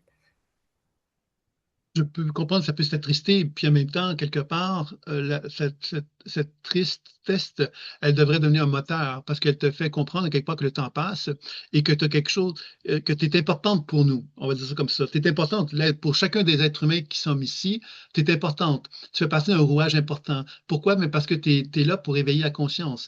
Et éveiller la conscience, les êtres humains ont besoin de ça. On a tous besoin de ça. Donc, si tu as un rôle à jouer là-dedans, ben, à quelque part, tu es bienvenu à le faire, tu vois. Puis si on te dit que tu es bienvenu, ça veut dire quelque part que maintenant, la balle est dans ton camp. C'est-à-dire que c'est à toi maintenant de te donner la permission, quelque part, de concrétiser l'intention et de faire en sorte que, tu vois. Et je pense que l'important là-dedans, c'est d'avoir du plaisir. Le plaisir, c'est pas de proposer quelque chose de parfait, c'est pas quelque chose de compliqué qu'on veut de toi, c'est simplement que tu sois toi et que tu sois en alignement avec qui tu es. Et ça, je pense que c'est quelque chose qui est important euh, comme message. Hein, que quand on dit à quelqu'un, ben, attends pas demain matin, puis sois simplement toi-même, on te demande rien d'autre, c'est déjà un message très fort. Tu sais, moi, je sais que je suis quelqu'un de très exigeant, tu vois quelqu'un d'exigeant qui se demande toujours quelque part une certaine forme de perfection ou une forme d'exigence.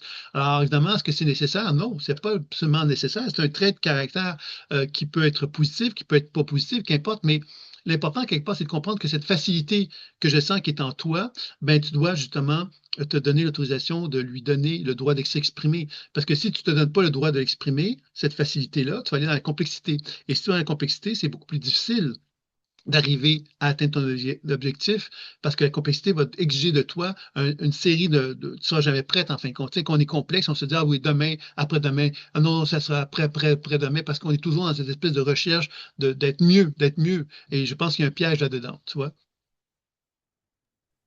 Ok, merci beaucoup. Merci à toi.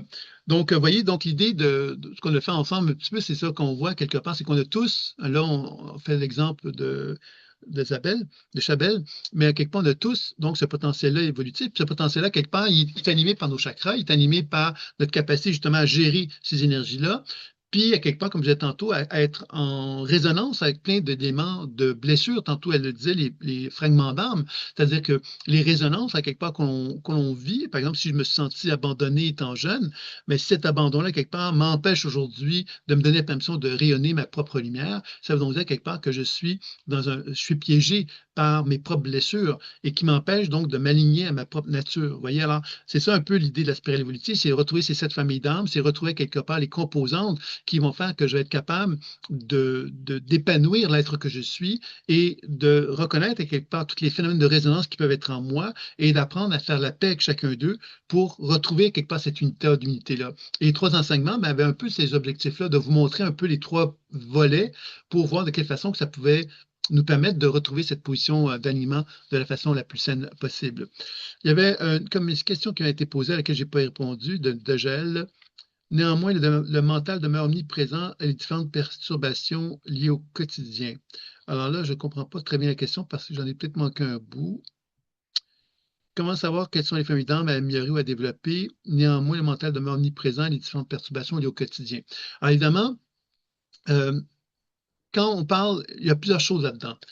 Quand on parle donc d'identifier la famille d'âmes problématique, c'est donc d'apprendre simplement à observer. À observer, très simplement, comme j'ai tantôt, on peut donner une note sur 10 pour évaluer chacune des familles d'âmes, très sommairement, puis on peut arriver à un résultat qui peut nous guider ou pas guider, mais en tout cas, il y a une somme d'informations qui est là. Ça ne change pas le monde, c'est juste une source de connaissances. Évidemment, quand on parle maintenant de néanmoins le mental demeure omniprésent et les différentes perturbations liées au quotidien, là, ça fait référence à un état d'être qui n'est pas confortable. L'être que je suis pas en harmonie avec moi parce que mon mental demeure omniprésent et différentes perturbations liées au quotidien m'empêchent de pouvoir être en harmonie avec moi.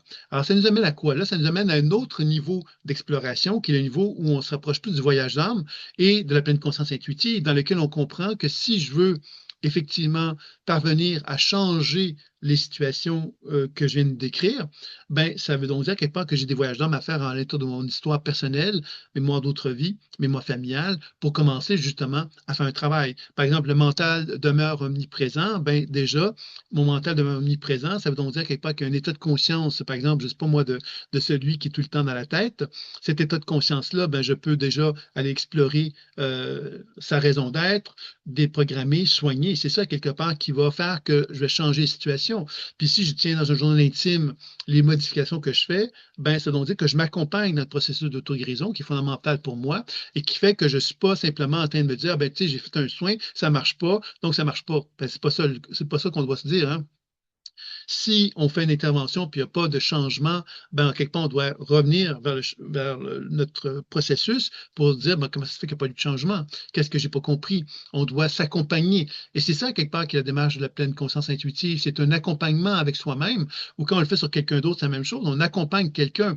Alors, accompagner quelqu'un, ben, quelque part, c'est pas de le laisser tomber, c'est de lui tendre la main puis de lui dire, regarde, moi, je te tends la main, puis de quelle façon que tu peux cheminer, progresser pour évoluer, puis atteindre l'objectif que tu t'es fixé. Donc, je pense que quand on fait un travail sur soi, on doit bien prendre conscience que cette relation amicale qu'on a développée avec nous-mêmes, ben, c'est une main tendue vers soi. Et cette main tendue, ben, on ne doit pas la laisser tomber, là. On doit être capable de se donner les moyens pour s'accompagner dans cette démarche-là. Et c'est ça un petit peu que je te dirais, Joël, par rapport à ça. Donc, est-ce qu'il y aurait d'autres questions avant qu'on passe à l'espace, à la petite expérimentation? Et merci pour ta réponse, c'est très bien, Jaël. Donc, voilà. Donc, si vous voulez bien, prendre une petite gorgée d'eau.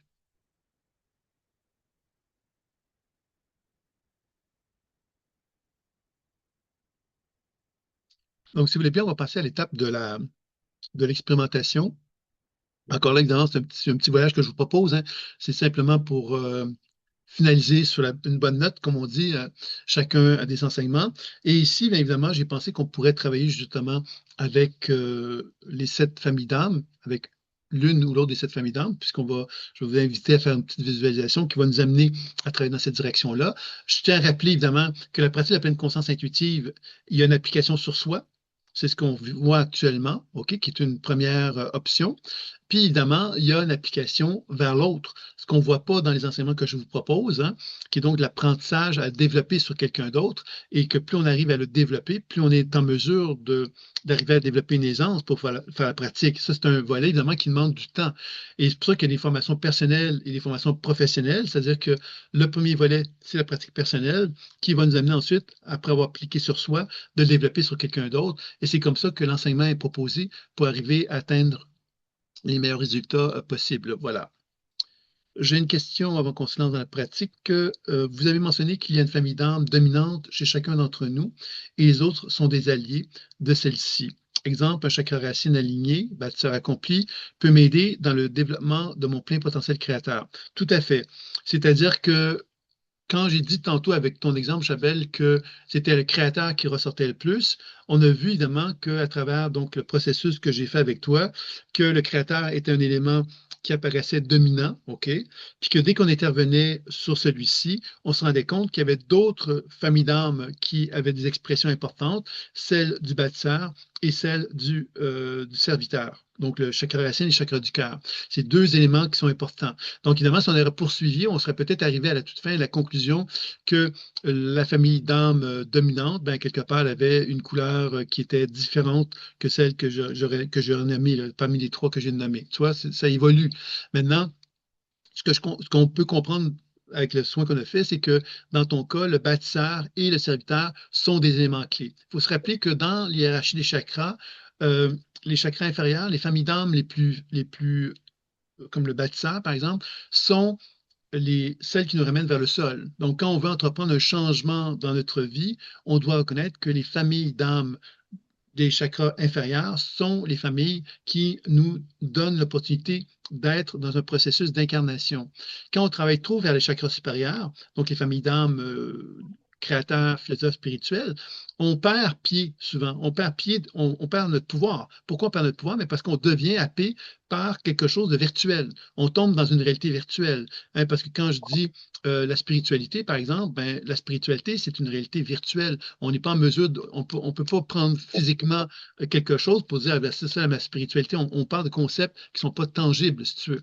Alors, c'est certain que les 4 premiers chakras sont des familles d'âmes qui ont plus de densité terrestre.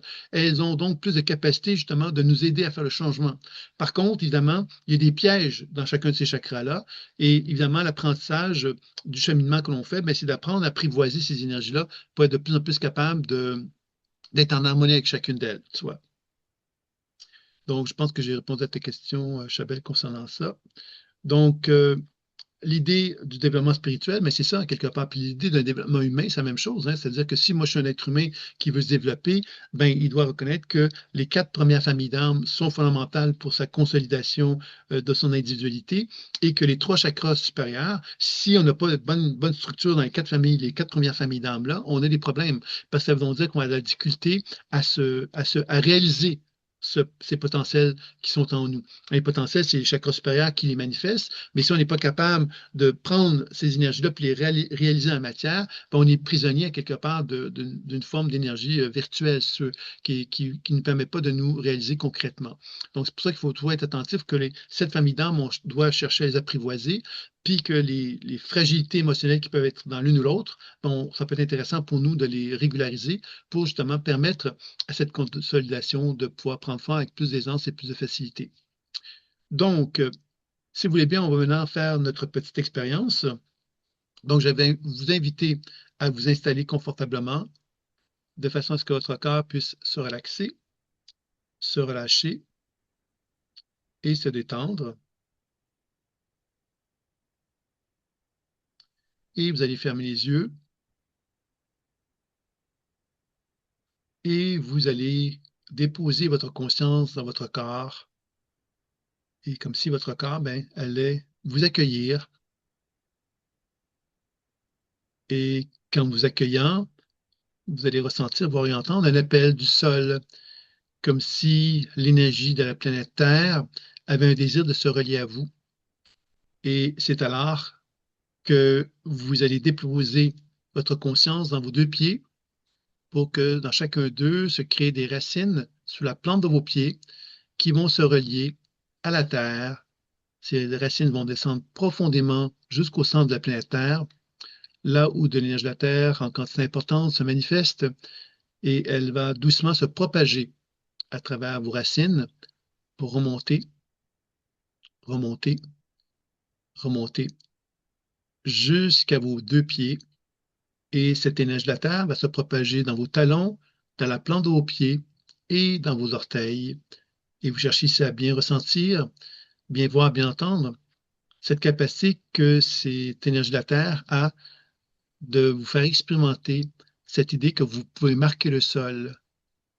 En marquant le sol, vous reconnaissez votre incarnation, votre pouvoir d'existence, votre pouvoir de dire j'existe et de pouvoir reconnaître que les pas que vous faites sont en harmonie avec ce qui vous anime, ce que vous êtes au plus profond de votre être. Donc, cherchez à bien ressentir, bien voir, bien entendre. Cette énergie attaque se propage dans vos deux pieds, qui va remonter tout doucement dans vos chevilles, dans vos mollets, dans vos genoux, dans vos cuisses et dans vos hanches, comme si cette énergie de la Terre se propageait dans vos deux jambes, afin de vous inviter à vous tenir debout et à assumer cette position de verticalité dans laquelle vous apprenez donc à reconnaître que vous avez le droit de vous tenir debout et de vous assumer pleinement en tant qu'être humain. Cette position vous rend de plus en plus conscient que vous êtes une antenne capable de vibrer avec des fréquences, avec des énergies. Et tout doucement, cette énergie à terre va venir se propager vers votre chakra racine, qui va vous mettre en contact donc avec la première famille d'âmes, celle des bâtisseurs. Et vous cherchez à bien ressentir, bien voir, bien entendre combien cette énergie de la terre se propage dans votre chakra racine. Comment cette énergie se propage dans cette région et vous permet de ressentir, de voir, d'entendre comme une sécurité qui se manifeste à l'intérieur de vous, comme s'il y avait comme un confort qui pouvait prendre forme dans cet espace, comme si on constatait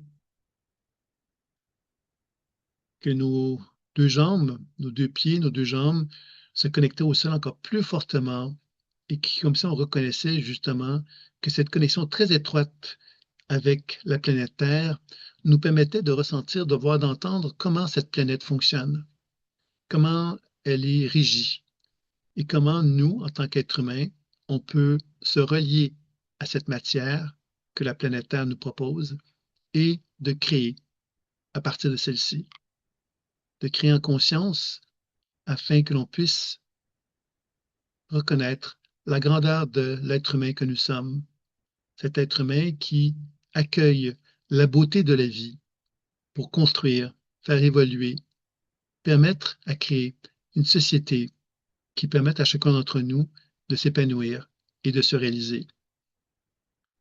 Donc, on cherche ici à bien ressentir, bien voir, bien entendre. Cette énergie attaque se propage dans toute la région du chakra racine afin de me faire comprendre justement que je maîtrise la matière, que j'apprends donc à reconnaître comment elle fonctionne et que je me permets donc de l'utiliser pour pouvoir justement améliorer la qualité de la vie pour moi-même ainsi que pour mon entourage.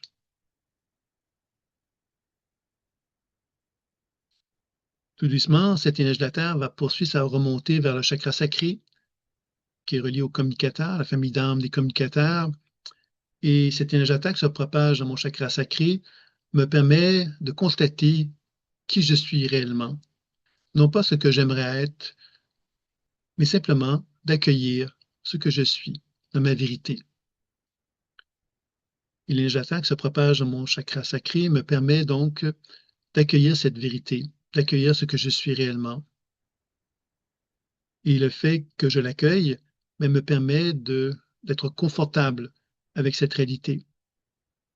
Et parce que je suis confortable avec cette réalité, je peux facilement la propager, la communiquer autour de moi, comme si ça était naturel d'être moi-même et de ne pas chercher à le dissimuler.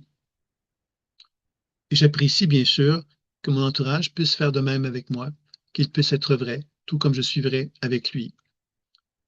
Donc, on cherche ici à bien ressentir, bien voir, bien entendre de quelle façon que cette énergie de la Terre qui se propage dans mon chakra sacré, dans ma famille d'âmes des communicateurs, me permet justement d'être de plus en plus vrai avec l'être que je suis et de plus en plus vrai avec mon entourage, afin de permettre donc à cette énergie de la Terre de poursuivre sa propagation vers mon chakra solaire qui est relié à la famille des guerriers. Cette énergie de la Terre se propage dans mon chakra solaire afin de me soutenir dans ce droit que j'ai de prendre ma place. Prendre ma place, c'est simplement de reconnaître la réalité terrestre de l'être que je suis. Cette place, elle est à moi, c'est celle de mon corps, et mon corps prend de la place, et je le reconnais. Et je reconnais que ce corps terrestre émane une certaine énergie, une certaine lumière, une certaine vibration, et je reconnais sa propagation. Je reconnais la puissance de ce rayonnement qui me permet de prendre peut-être encore plus de place que la réalité terrestre qui m'anime. Ça me permet encore là d'accueillir ce droit que j'ai de prendre cette place et de reconnaître que la place que je prends, c'est la mienne tout simplement, et que je souhaite que chacun d'entre nous, nous prenons notre place pour que tous et chacun ayons la place appropriée pour chacun d'entre nous. Et c'est là qu'on peut se tendre la main et qu'on peut collaborer ensemble, permettant donc de créer une, une capacité de chacun de prendre la place pour créer un monde meilleur, une nouvelle réalité, une nouvelle façon d'envisager le monde. Comme s'il n'y avait plus besoin de se dominer, il y avait simplement besoin de collaborer. Donc, on cherche à bien ressentir, bien voir, bien entendre cette énergie de la Terre qui se propage dans mon chakra solaire pour lui permettre de rayonner et de rayonner davantage. Et tout doucement, on va ressentir, voir et entendre cette énergie de la Terre qui remonte jusqu'au chakra du cœur afin de me mettre en relation avec le serviteur qui est en moi, famille d'âme du serviteur, qui me permet d'expérimenter dans un premier temps l'amour que j'ai pour moi-même. Cet amour que j'ai pour moi-même, c'est cette capacité que j'ai de m'accueillir dans ce droit que j'ai de laisser des traces sur le sol, de m'assumer, d'être en harmonie avec ma capacité à me matérialiser dans la matière, être vrai avec moi-même et avec les autres, prendre ma place et à collaborer avec les gens, à m'aimer pour que justement je puisse reconnaître ce droit que j'ai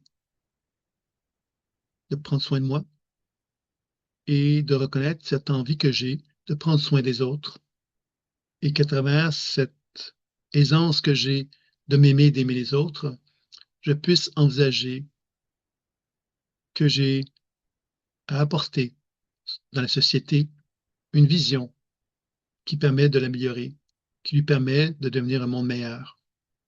Et je me reconnais le droit, finalement, de m'aligner de mes pieds jusqu'à mon cœur, de mon cœur jusqu'à mes pieds, de m'aligner avec cette énergie de la Terre qui me nourrit, qui me renforce et qui me stabilise, comme si je constatais que j'avais une force, une puissance, une stabilité qui me faisait beaucoup de bien, car cela me permettait de me sentir vraiment très fortement ancré au sol, comme si j'étais capable de faire venir à moi l'énergie du ciel. C'est alors que ma conscience va se déplacer vers ce ciel, vers cet infiniment grand, de façon à ce que je puisse voir, entendre et ressentir cette lumière qui va se déployer sur tout mon être, comme si je recevais une douche de lumière très rayonnante et très, très lumineuse, comme si je reconnaissais que cette lumière me rappelait que je faisais partie de cet univers et que cet univers faisait partie de moi, et que cette lumière, tout doucement, venait rayonner dans toutes les cellules de mon corps, me permettant de vraiment ressentir, voir et entendre que je suis grand, beaucoup plus grand que je n'avais imaginé, que je sens que ma conscience s'élargit et s'élargit encore. Et je peux alors ressentir, voir et entendre un rayonnement qui part de mon sommet de la tête pour remonter très très haut dans le ciel, comme si je reconnaissais que j'étais connecté avec mon âme et que cela éveillait cette famille d'âmes qu'est le spirituel au sommet de ma tête. Je reconnaissais un silence qui se manifestait à moi très naturellement, un silence qui est plein, un silence qui me fait comprendre ce qu'est l'harmonie, le bien-être, la plénitude, comme si tout était là et tout était parfait dans ce silence, dans cette lumière rayonnante, lumineuse, qui est pure, qui ne perturbe pas, qui ne fait qu'équilibrer.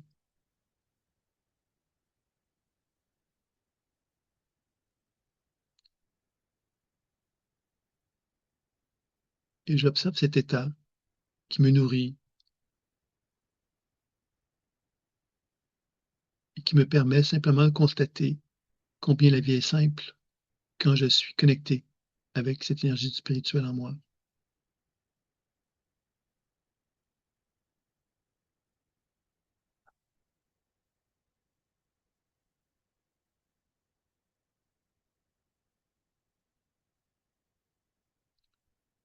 Puis doucement, cette énergie du ciel va poursuivre sa propagation vers mon chakra frontal afin de me connecter avec la famille d'âme du philosophe. Et cette énergie du ciel va se propager dans mon chakra frontal afin d'équilibrer mes deux hémisphères cérébraux, le droit et le gauche, afin que je puisse développer une position de témoin, d'observateur, qui comprend finalement que mes intuitions sont enrichies par mon intellect et mon intellect est enrichi par mon intuition et que je développe un élargissement de ma conscience, un élargissement de ma conscience qui est de plus en plus rayonnant et de plus en plus lumineux, comme si je devenais de plus en plus conscient de l'intelligence qui anime toute chose. Quand je vois un être humain fait de chair et d'os, je comprends qu'il est animé par de la vie, par quelque chose de plus grand que lui-même, et j'apprends donc à communiquer avec cette grandeur.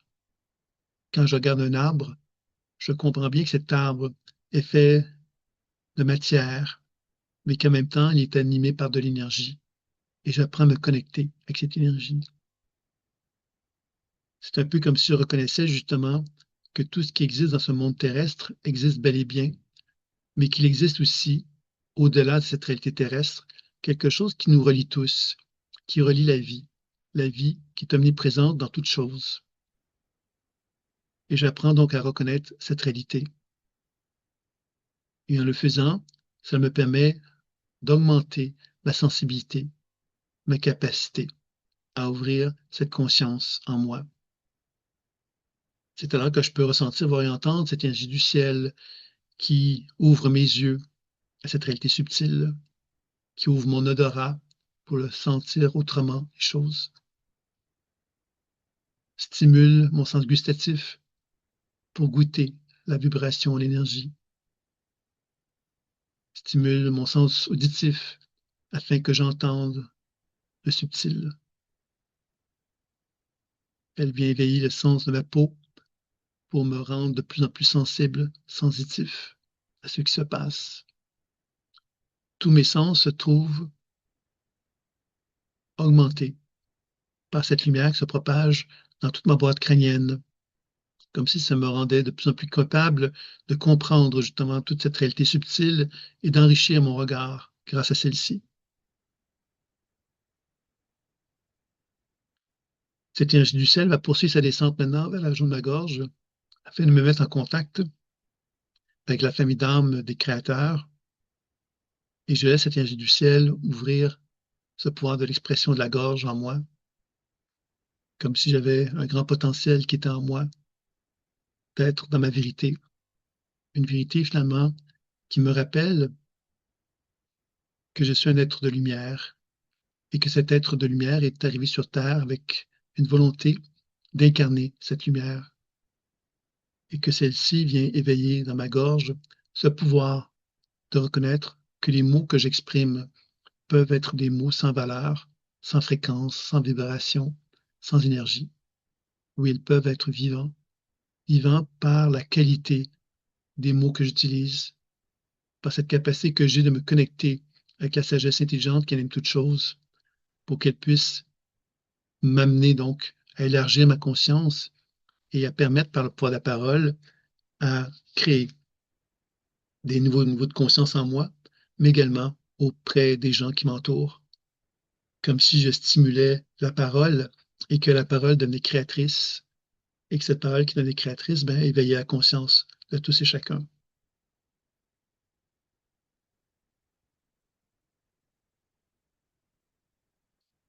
Puis doucement, cette énergie du ciel va descendre jusque dans mon cœur, là où déjà l'énergie de la Terre se trouve en quantité importante. Ces deux énergies vont se mélanger l'une dans l'autre, de façon à ce que mon chakra du cœur devienne un soleil rayonnant et lumineux. Expression de la terre et du ciel, comme si je reconnaissais que ce soleil rayonnant et lumineux était ma conscience améliorée, une conscience qui n'est plus simplement elle-même, elle est animée par la terre et le ciel. Je deviens porteur d'une forme de sagesse et d'intelligence qui est plus vaste que moi. Et c'est à l'aide de cette lumière que je ressens à mon cœur, que je vois et que j'entends, que je peux effectuer des voyages qui me permettent de pouvoir explorer de nouvelles avenues, de nouvelles façons de concevoir la vie. Je prends le temps d'inspirer l'énergie de la terre, de mes pieds jusqu'à mon cœur, et d'expirer l'énergie du ciel, du sommet de ma tête jusqu'à mon cœur. Je vais le faire au moins 7 reprises.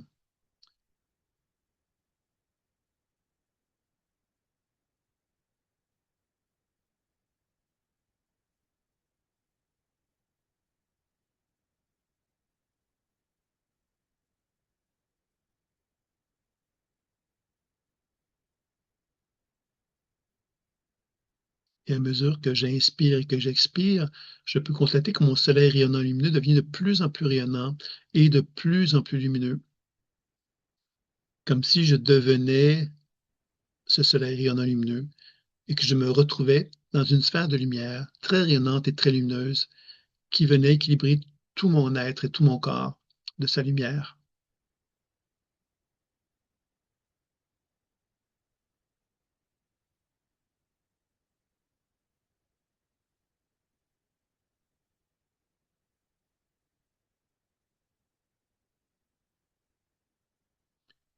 Et cette sphère lumineuse dans laquelle je me retrouve, naturellement, va commencer à s'élever très, très, très haut dans le ciel, comme si je constatais que sans aucun effort, cette sphère s'élève et qu'elle savait où elle devait m'amener. Et je me laisse guider sans peur, sans crainte. Je sais qu'elle m'amène pour bénéficier d'un élargissement de conscience, d'un regard plus neuf, plus harmonieux pour moi-même. Donc, j'achète ici à bien ressentir, bien voir, bien entendre cette sphère lumineuse qui s'élève et qui s'élève et qui s'élève de plus en plus haut dans le ciel et toujours de plus en plus haut dans le ciel. Elle atteint des niveaux que jamais j'avais pu imaginer que je pourrais atteindre, comme si cette sphère s'élève très, très, très, très, très, très, très haut dans le ciel. Et lorsque j'atteins les limites, elle s'élève encore plus. Elle s'élève encore plus. Elle s'élève encore plus. Jusqu'à ce que j'atteigne un espace de lumière très rayonnant et très, très intense.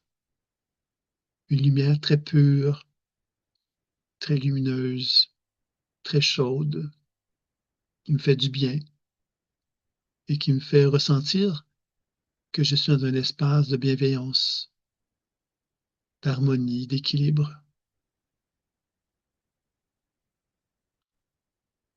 Et je me retrouve tout doucement dans cet espace de lumière, dans une lumière très rayonnante, très lumineuse, et je me laisse guider par cette lumière qui m'amène dans un espace, une pièce très très vaste, dans lequel je me retrouve et je vais voir apparaître au loin une énergie, une forme plus ou moins terrestre, mais pleine de lumière, très rayonnante, qui va se présenter à moi. C'est l'expression d'une famille d'âmes qui est là pour venir me transmettre un message.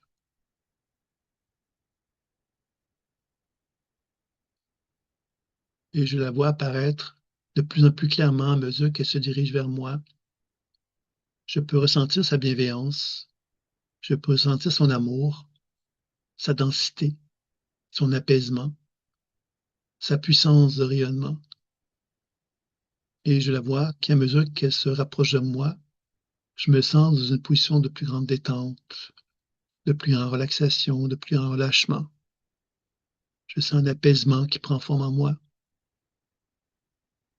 Et comme si justement je me retrouvais couché, comme si j'étais couché sur une table de massage et que cette énergie de la famille d'âme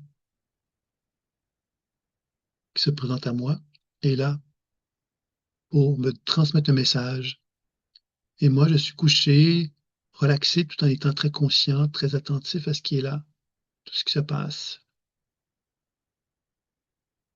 Et cette énergie de famille d'âme va me prendre par la main, qu'elle soit la gauche ou la droite, qu'importe.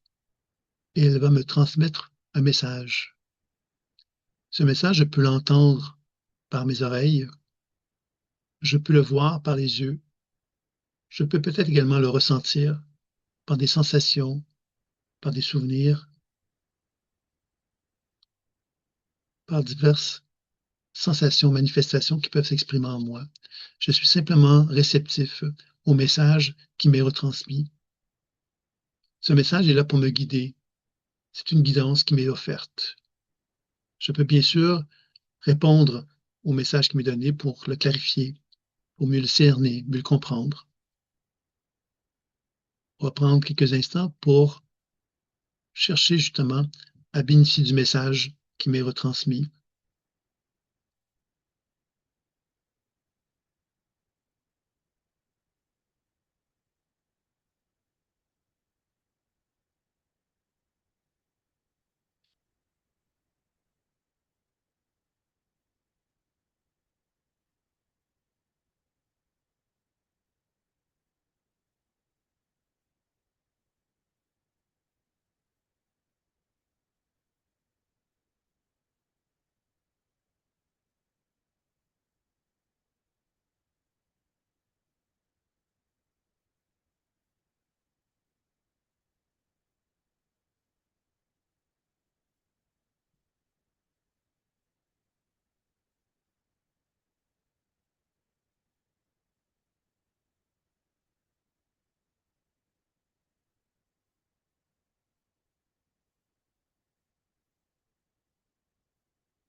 En poursuivant cet échange que j'ai avec cette énergie de la famille d'âme, je prends le temps ici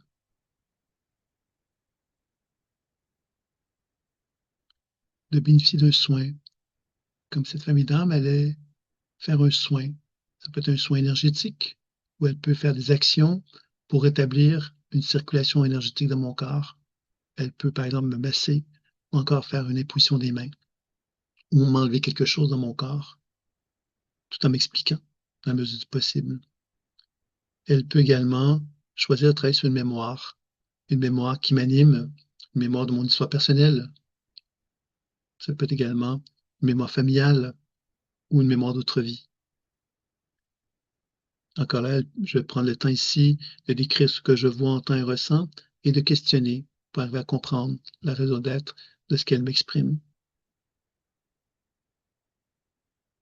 Je cherche à observer ce qui se passe en moi lorsque les actions qu'elle fait, comment je le reçois, comment je le vis.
Et tout en poursuivant cette action, elle va, pour terminer le soin, elle va vouloir nous donner une énergie qui va nous permettre de bénéficier justement d'un boost, comme si elle nous donnait comme une vitamine, comme si elle nous donnait quelque part une énergisation qui va nous permettre de bénéficier de ce qu'elle nous offre, qu'est-ce qu'elle nous donne pour améliorer notre être, pour être plus en paix, plus en harmonie avec soi-même. Car là, cette énergie archétypale va prendre le temps de nous exprimer ce qu'elle souhaite nous transmettre, ce qu'elle souhaite nous donner,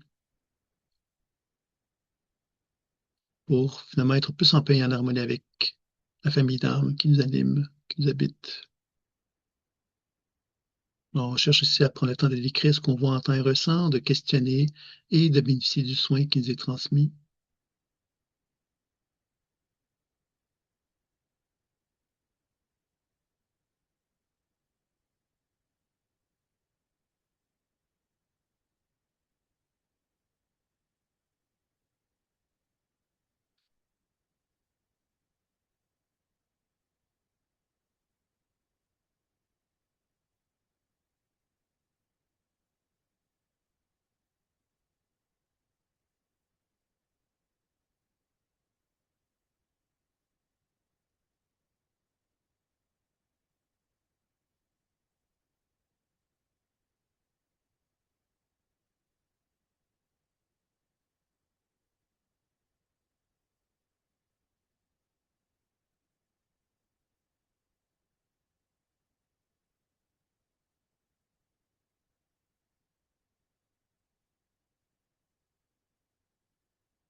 Justement, pour conclure le soin, nous allons constater que cette présence va venir se rapprocher de nos oreilles pour nous jeter un dernier message, pour nous inviter justement peut-être à mettre en place un plan d'action dans les prochaines heures, les prochains jours, les prochaines semaines, qui pourrait nous aider donc à consolider le travail qui a été proposé, qui est effectué aujourd'hui. Lorsque cela a été fait, cette énergie va simplement nous toucher le corps pour nous signifier que l'action est terminée. On peut le ressentir, le voir ou l'entendre. Et à partir du moment où on a ressenti la finalité, on va le remercier intérieurement et on va ressentir effectivement une descente, comme si on se retrouvait dans notre sphère de lumière et que tout doucement, ben, on va simplement redescendre, redescendre, redescendre, redescendre, redescendre, redescendre.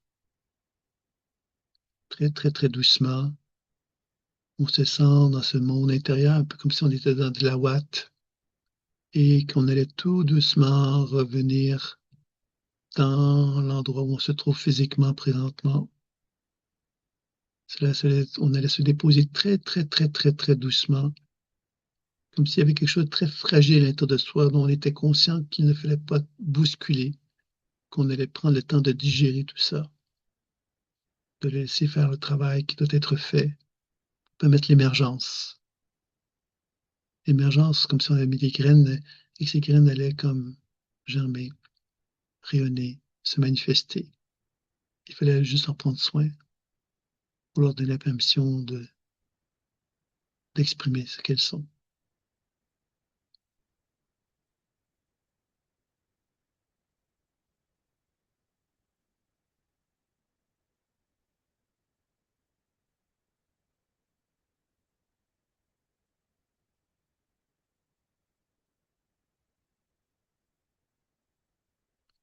Quand on sera prêt, on pourra simplement prendre une bonne inspiration, remercier le processus intuitif qui était présent tout au long de cet exercice, se remercier également, bouger les extrémités, ouvrir les yeux. Et si on a envie, on peut prendre le temps de noter ce que l'on a pu expérimenter tout au long de cet exercice. Et bien sûr, c'est les questions ou les commentaires, vous pouvez donc m'en faire part par le chat ou encore en demandant le micro pour qu'on serait prêt.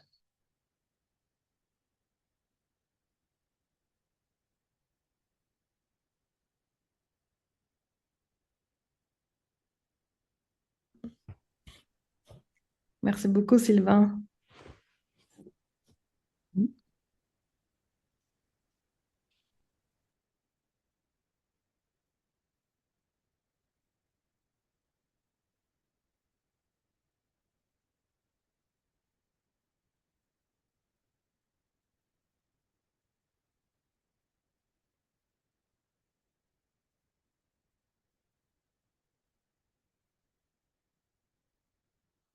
Donc, c'était notre petite expérimentation. Alors, évidemment, une expérimentation dans le processus intuitif, à quelque part, il y a plein de façons d'aborder le sujet. Là, c'était une façon de vous inviter à vous ouvrir à cette idée qu'il y a donc une expression plus pure de l'être que vous êtes et qu'il est possible donc, par le voyage d'âme, d'accéder à cette réalité-là et de se connecter avec la vérité de l'être que nous sommes et de lui permettre de germer à l'intérieur de soi en étant plus attentif à cette expression qui est en nous et à lui donner la permission d'exister avec plus d'intensité, plus de force, plus de puissance. C'est un peu l'idée de ce petit exercice-là. Donc, si vous avez des commentaires, des interrogations, vous allez le faire. Bien sûr, hein, n'hésitez pas à me le faire parvenir. J'ai pensé, parce qu'il y a des gens qui m'ont fait des remarques, en fin de compte, il y a beaucoup de questions qui étaient posées sur le programme. C'est vrai que je me suis rendu compte que je voulais pas alourdir les enseignements avec des trucs, comment dire, commerciaux ou je voulais plus mettre l'emphase sur le fait que c'était des événements qu'on allait rencontrer, donc qu'on allait vivre quelque chose. Et je vous ai mis parallèlement à ça des propositions d'enseignement, puis peut-être que, en tout cas, des gens qui me faisaient part, qui avaient beaucoup de questions sur le programme lui-même. Donc, j'ai pensé que ce serait possible de faire un autre événement qui pourrait avoir lieu donc mardi prochain, plutôt que le jeudi, ça plutôt le mardi.